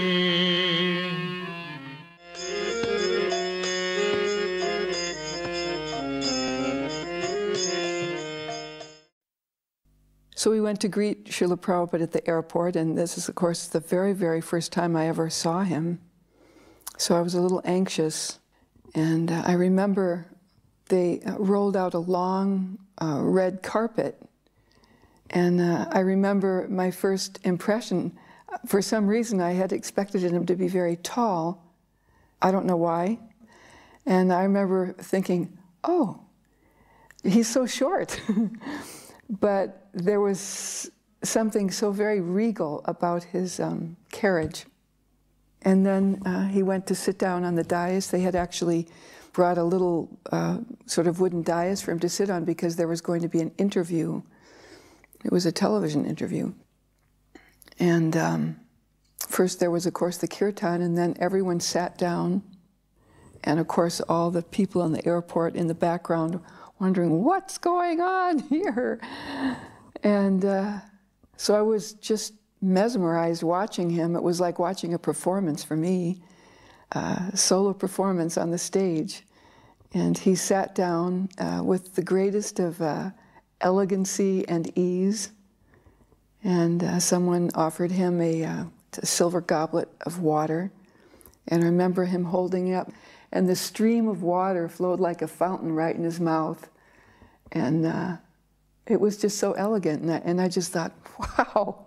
You know, being in the theater profession for some years, it was like, boy, that person really has a lot of grace to be able to do that in front of all these people, just everybody's eyes on him, with not even a string of nervousness or tension or anything like that.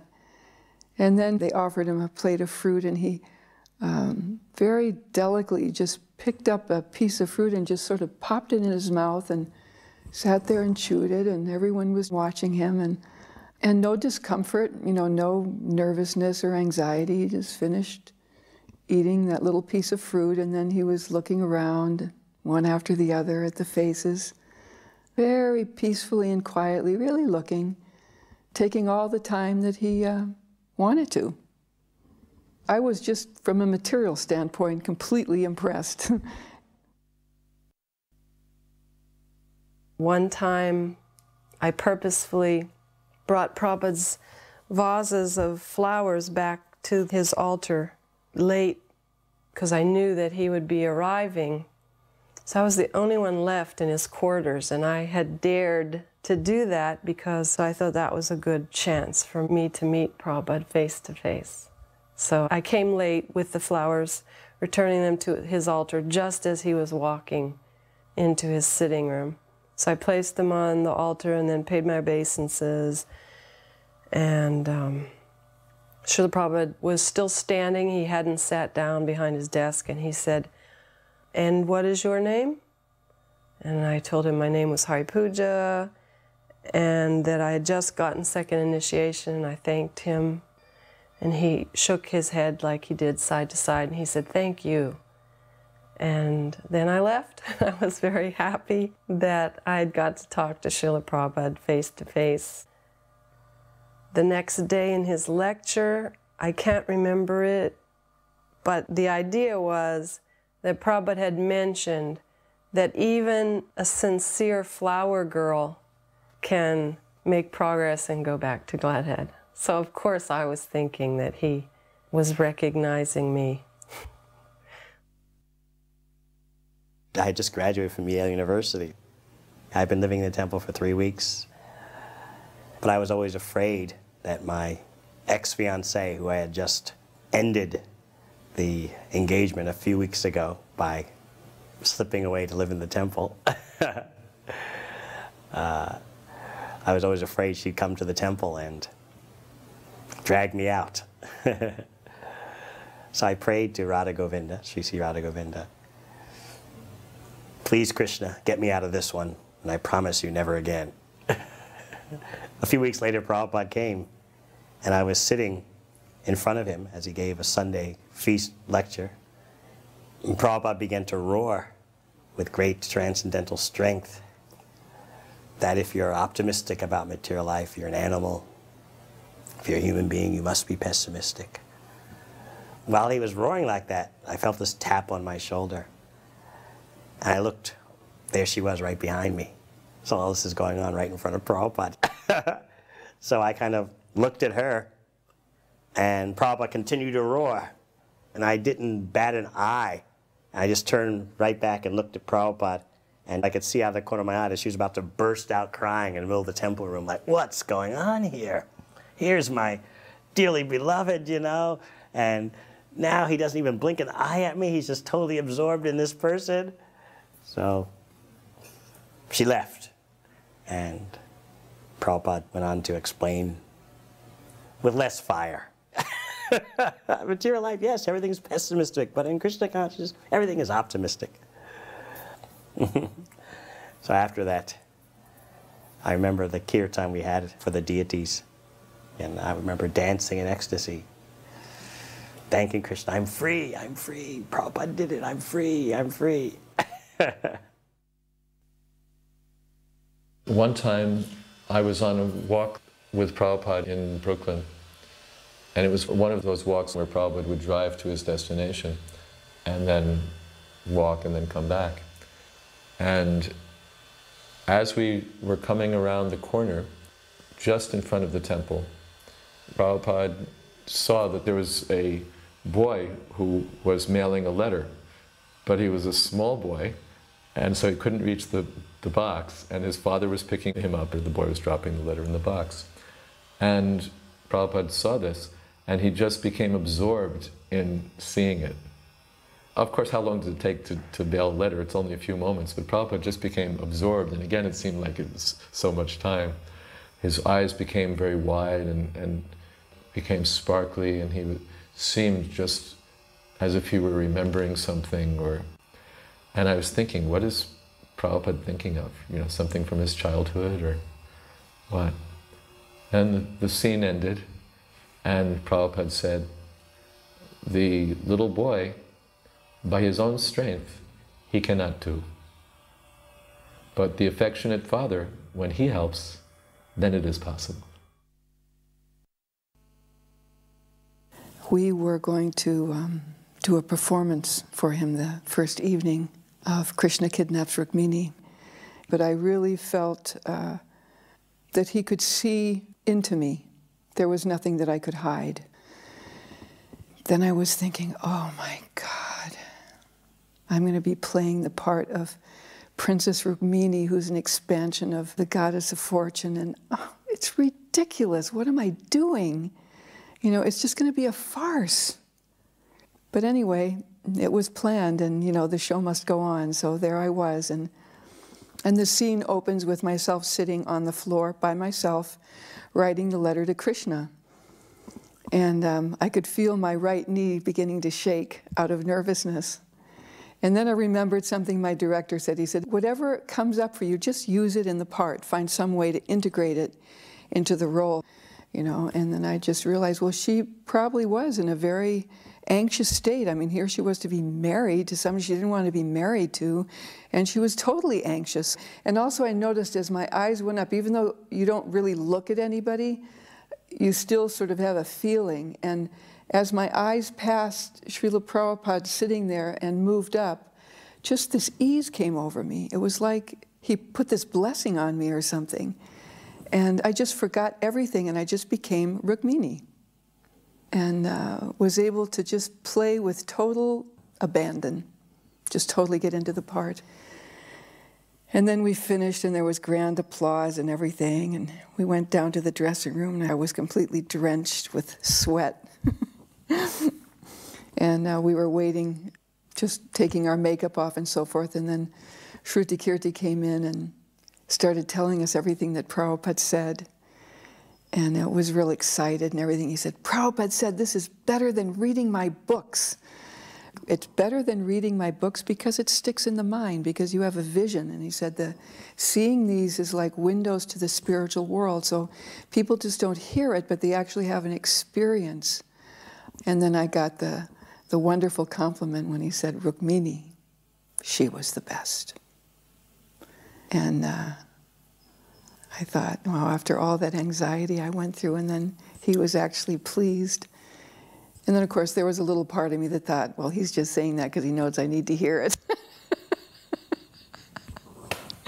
But then I also understood when you use whatever talent you have in Krishna's service, that is the best. So it didn't matter whatever I was thinking. And he actually wanted us to go with him and travel with him all over the world. I think his next destination was Africa. He wanted to take us with him, and he said there should always be, kirtan, lecture, performance, and prasad. It just didn't work out at that time. But I realized the importance of cultural events in the presentation of Krishna consciousness that Prabhupada really wanted. And Srila Prabhupada was working on some of the chapters of Chaitanya Charitamrita. We had a recording device. It was big. I mean, it was like, several feet wide. So Srila Prabhupada would dictate Chaitanya Charitamrita, and as soon as he was finished, Pradyumna would bring it up to me, and I would immediately transcribe it using this big contraption. We didn't have a dictaphone. I would just use the foot pedal, starting it, stopping it, starting and stopping it. But we did it right away as soon as Srila Prabhupada was finished with it, and then Pradyumna would bring Srila Prabhupada the transcription back. And Srila Prabhupada said that he was so encouraged because I was doing it so fast that it made him start doing 2 tapes a day. That was my very best memory ever. I was in Atlanta. It was summertime, I remember that, and I was walking up the street, and a devotee opened the window and stuck his head out and yelled at the top of his lungs, Balavanta, Prabhupada's on the phone, which was just a shock of my life. So I ran with wings on my feet up and got the phone. It wasn't actually Prabhupada on the phone. It was his secretary on the phone at his request. Prabhupada was in the room.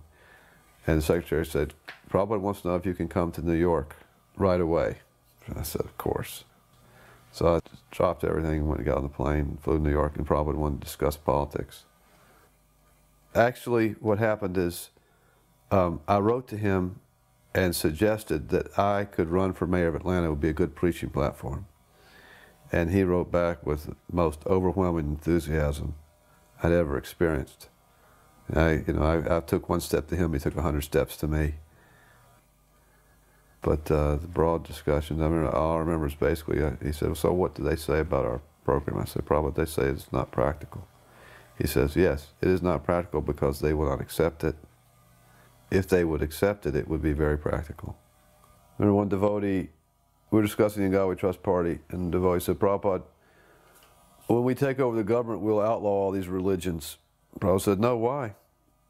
We only want to see that they are following their religion. Srila Prabhupada was not for one religion taking over the government.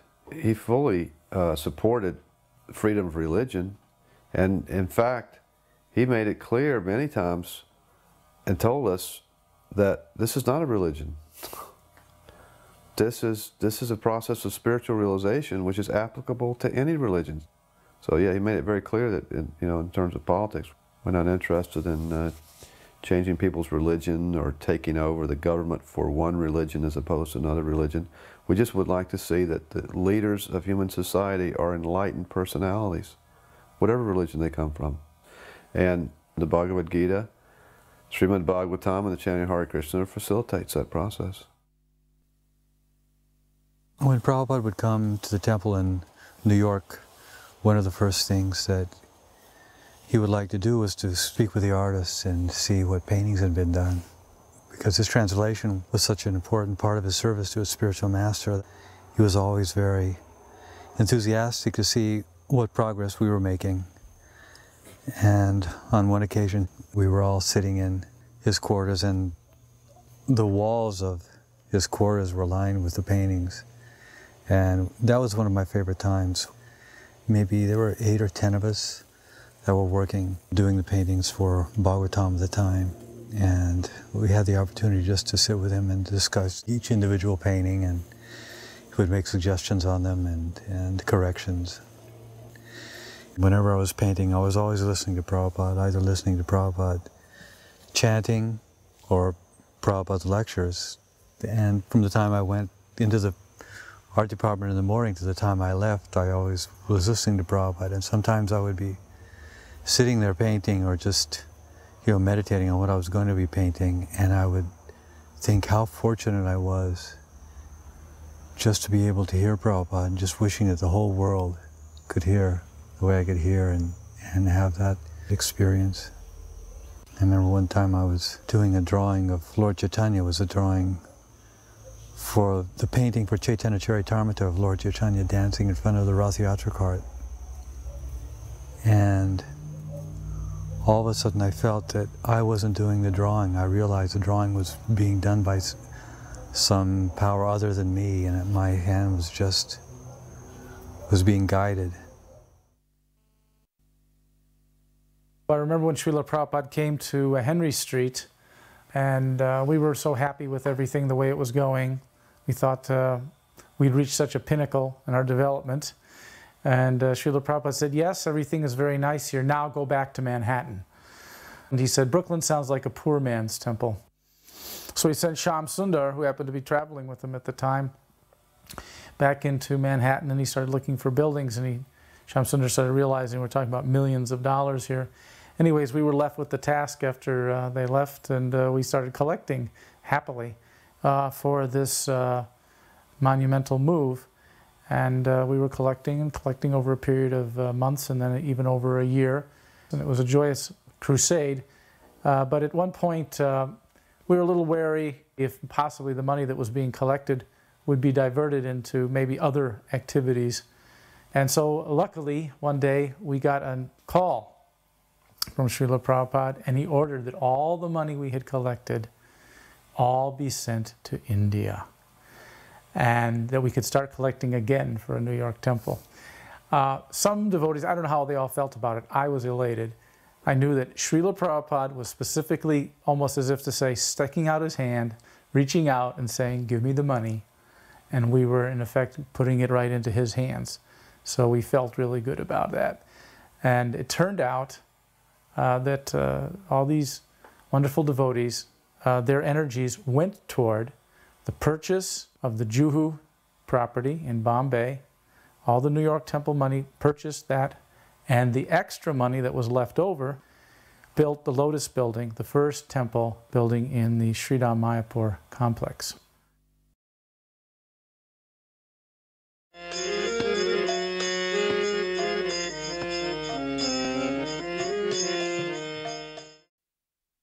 Of course, this Rath Yatra became very famous because Prabhupada never sat in his Vyasasan, which was there, and walked and danced the entire way.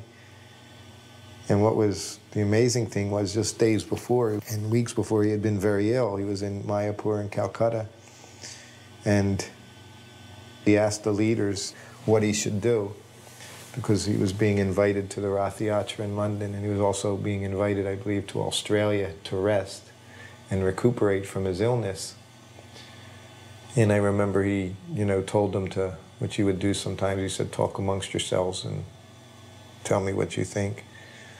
And I remember massaging him that day when he said that, and he said to me, he said, what do you think?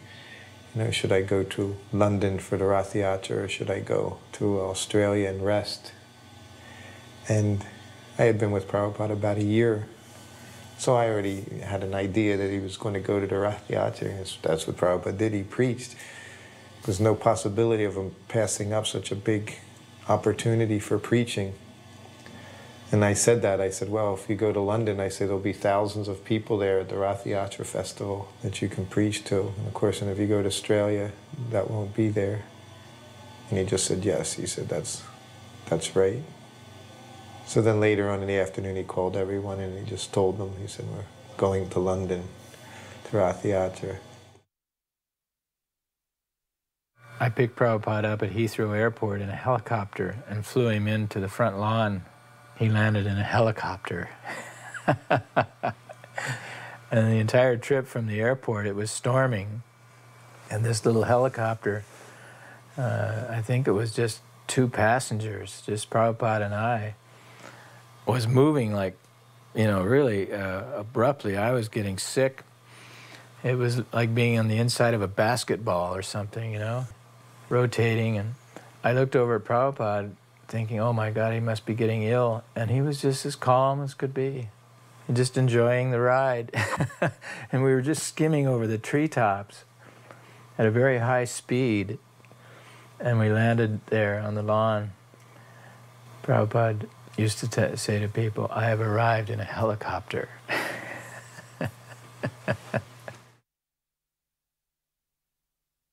So we just ran back round to the lawn where they were going to land and yelled to everyone that he was coming, because at the manor there's 2 small airfields nearby, so there's actually quite a lot of small planes and noise from the sky, and maybe it hadn't been noticed, so we ran around telling everyone, and just a few seconds later the helicopter landed. And I don't know if it had been raining or what, but the grass was very wet, and we were running towards the helicopter, and the pilot of the helicopter was flipping out because the blades were still turning. And I was just so eager to get there to see Prabhupada again. I just went flying. I don't know if I tripped or slipped or what, but I went face down on the grass. And we could see Prabhupada's, just his head, through the window of the door. And when he came out, he looked quite shaken. And I heard afterwards that Prabhupada said, I never want to travel this way again. So when he arrived, we were very worried that he wasn't feeling well.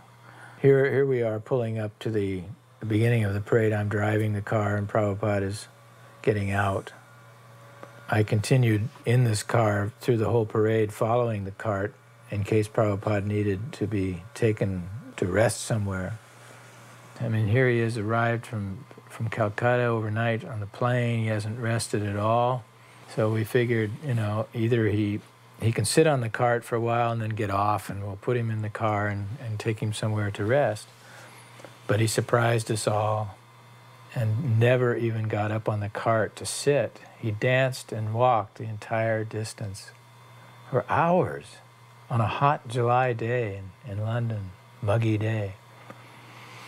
And then at the end, he sat up on the lions at Trafalgar Square and talked and preached strongly. What an effort. Our efforts pale by comparison. My uncle, he left me £10,000 in a will. Which was a lot of money in those days, 73. So there I was a brahmachari. I was initiated. But then all of a sudden, Shyamasundar, the GBC, said, Mahavishnu, we want to put you in charge of Rath Yatra. So then I thought, well, let me spend it on the Rath Yatra festival. So there I was spending like water. I was arranging for a big pandal in Trafalgar Square, and publicity on all the buses in London, paying for a film to be made. I was walking around with the bills hanging out of my pocket. As the procession began, all of a sudden, the sun burst through. So it had been like a very gloomy-looking day. Suddenly the sun was just shining on the whole affair. And Prabhupada took his coat off. And I'm right by Srila Prabhupada. You can see in that picture, I'm right there. I just put my arms out, and he put his coat on my arms. Somehow or other, Krishna let me be right by Srila Prabhupada during the whole procession. this was a victory for Prabhupada, this Rath Yatra going right down like the main byways there in London to Trafalgar Square. And you know, Prabhupada saw to it that it was a very grand event, and he just danced and walked the entire way, even though he was going to go recuperate somewhere from his illness because he was, you know, supposedly weak. During the parade itself, I was in the crowd distributing some of these magazines, and suddenly all the hairs on my body just stood on end. I felt so different. And I turned around to look behind me, and right behind me was Srila Prabhupada dancing. So I felt Srila Prabhupada before I saw him. That's how strong of a personality he was. The bobbies, I guess, you know, I guess they could see that I was his assistant, you know, his servant. And they said to me, you have to tell your leader to sit down because he's making too much of a commotion in the streets. We need to get order in the streets. They didn't like, you know, they considered it very disorderly, all this dancing around. And I ignored them once, you know, because I thought, I can't say anything to Prabhupada, you know. So then they kept coming up to me. This one officer kept saying, you know, you have to tell him, you know, you have to tell him. And so finally I went up to Prabhupada, and he was just like us as he was dancing around and walking, and I went up to him, and from behind I tapped him on the shoulder. And he turned around and looked at me, and I said, Prabhupada, I said, they're saying you have to sit down in your seat. And he just kind of like, just paid no attention at all and just spun back around and continued to dance, you know. So I just shrugged my shoulders. I went back up to the Bobby, and I said, if you want him to stop, I said, you tell him. I said, because he won't listen to me. So, and then he didn't go up, and then they just let it go on. And when those kirtans started to get going, now, I was supposed to be directing the parade, because I was like in charge of the whole thing. And then all the senior devotees were surrounding Prabhupada in these huge kirtans. And you know, I couldn't do anything about it. They were all senior to me. I was just a junior devotee. And then the police kept coming up to me and saying, when he jumps up and down and he looks at Jagannath on the Rath Yatra cart, then you're stopping all the traffic in London. Please do something. What could I do?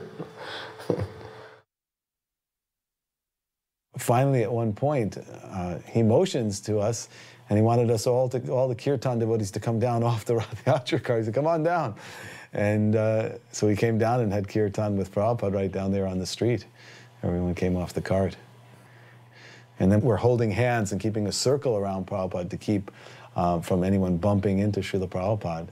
And it wasn't until actually later on, when the Chaitanya Charitamrita was translated by Srila Prabhupada, that we realized that this was all the same as in Chaitanya Charitamrita. We spent weeks advertising the Rath Yatra this year. We called it London's Summer Festival. We had stickers made, orange circular stickers, and we stuck them on every available surface, you know, lamp posts, shop windows. Somebody went on all the underground trains and stuck them on all the doors of the underground trains, and the whole of London was just covered in the things. We were surprised, actually, that more people didn't come. We thought, you know, there'd be 100,000.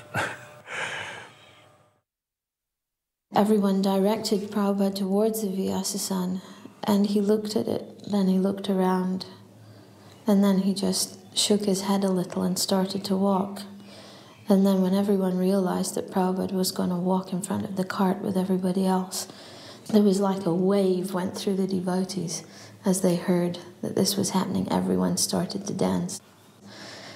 And it was quite amazing that there was this seemingly very small old man in the middle of all these tall, young, strong Western men.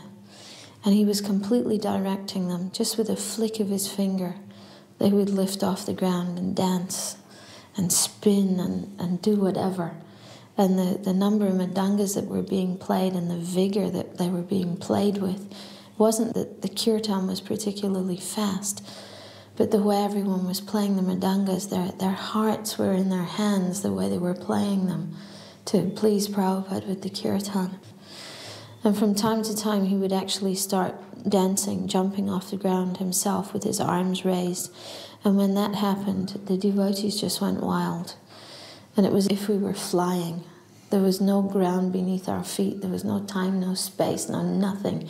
There was just pure joy and happiness and Prabhupada. Hare Krishna, Hare Krishna, Krishna Krishna, Hare Hare, Hare Rama, Hare Rama, Rama Rama, Hare Hare.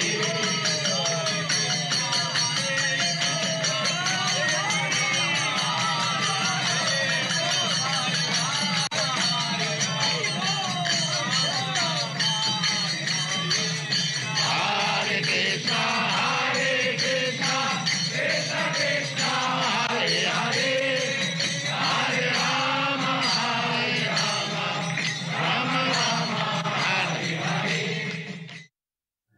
At some points when he would look at Lord Jagannath, it was the face of a man in love, the way he looked at Jagannath. Sometimes the Rath Yatra cart would fall behind the kirtan party by quite a distance. So Prabhupada would stop the kirtan party in one spot and wait for the cart to catch up. He would sometimes raise his hands as if he was beckoning to Lord Jagannath to come. And once the cart caught right up to the party, then he'd move on again. That walk from Marble Arch to Trafalgar Square, if you were just walking it without dancing or whatever, it takes a good, at least a half an hour just to walk normally. But the Rath Yatra procession lasts for about 2.5 hours. During the Rath Yatra, when we turned from Piccadilly to go down Haymarket towards Trafalgar Square, then the Rath Yatra cart began to go out of control, and the braking system was not working properly, so it was starting to accelerate down the hill. And the devotees were sort of blissfully unaware of what was going on, but the police could see that this was happening, and the police started to get into anxiety. So I remember one policeman approached one of the devotees in a mood of great concern, asking, "Who's in charge here? Who's in control?" And the devotee turned around and said, "Krishna's in control," and went back to the kirtan. When we arrived at Trafalgar Square, at one point, Srila Prabhupada looked around, he saw a small street, and he started to go down it. This wasn't on the procession route. The whole procession starts to follow him. He was looking for a place to pass urine. And Lord Jagannath and the whole procession was going right along with him. This was another one of these events, very special events like the opening of the temple in Vrindavan. This was conquering London, he conquered the British, Prabhupada. And we knew what he was when he was young, when he first met his spiritual master, right? He was into the Gandhi movement, he wasn't into British rule. So now he came and took over Britain. That's what he did, it was like right back in their face. These are special triumphs, I think, that Prabhupada really, really enjoyed. This festival, we made a lot of promises to the authorities regarding, how we would conduct ourselves, things we would and wouldn't do. We'd set up these tents. This is the one right with those yellow tents.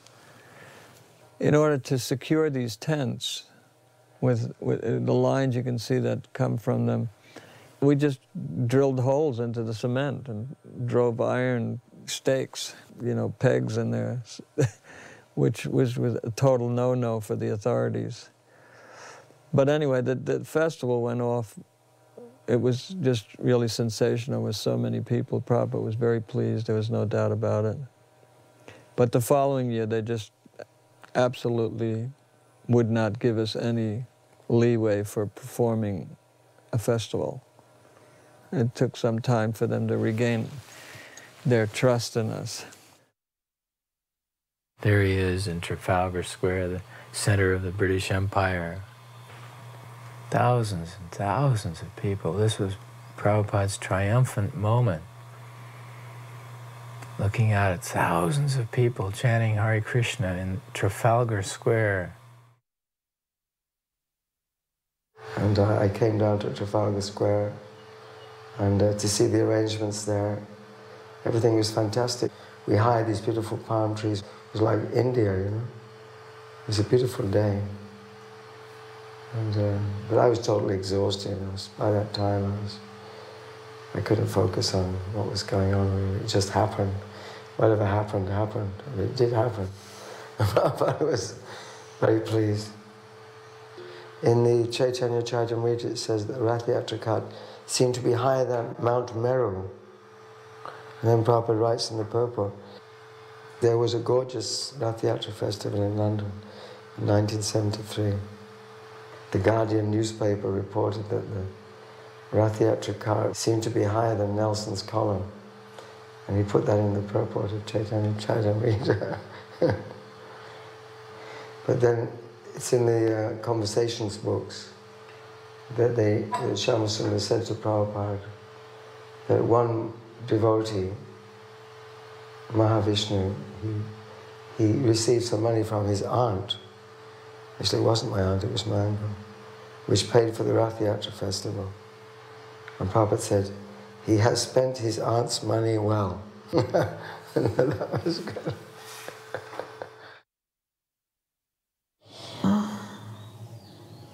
The overwhelming memory of that festival is the dance.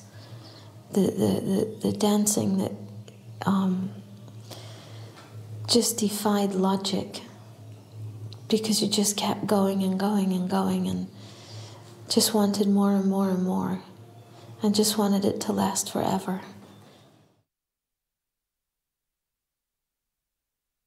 I just felt like I had received so much mercy that day from Srila Prabhupada. And then after he spoke, he wanted to go back. And so we went to Berry Place, Shamsundar drove, I also went. He was so happy. He was very happy with the Rath Yatra. He was very pleased that day. And he started talking about transcendental competition between the gopis.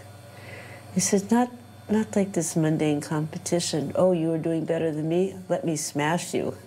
No, you are serving so nicely. Let me try to imitate.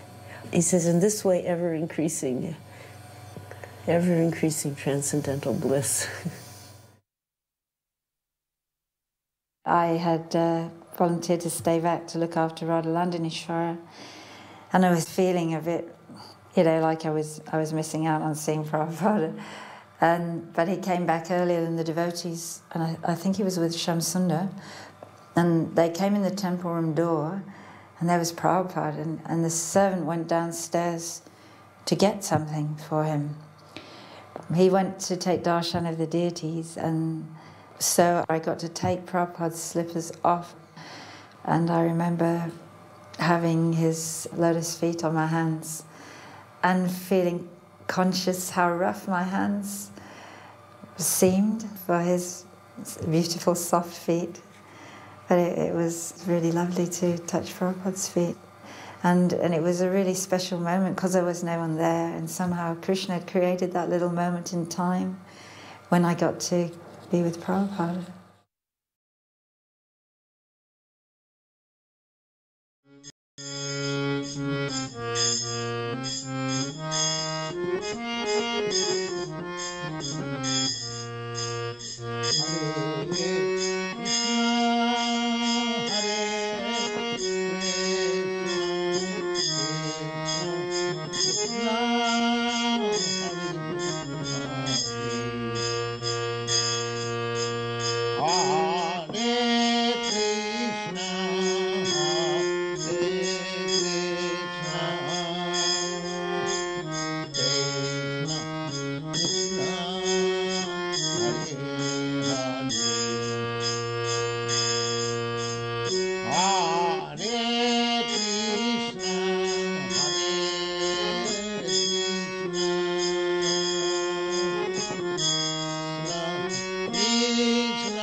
Hare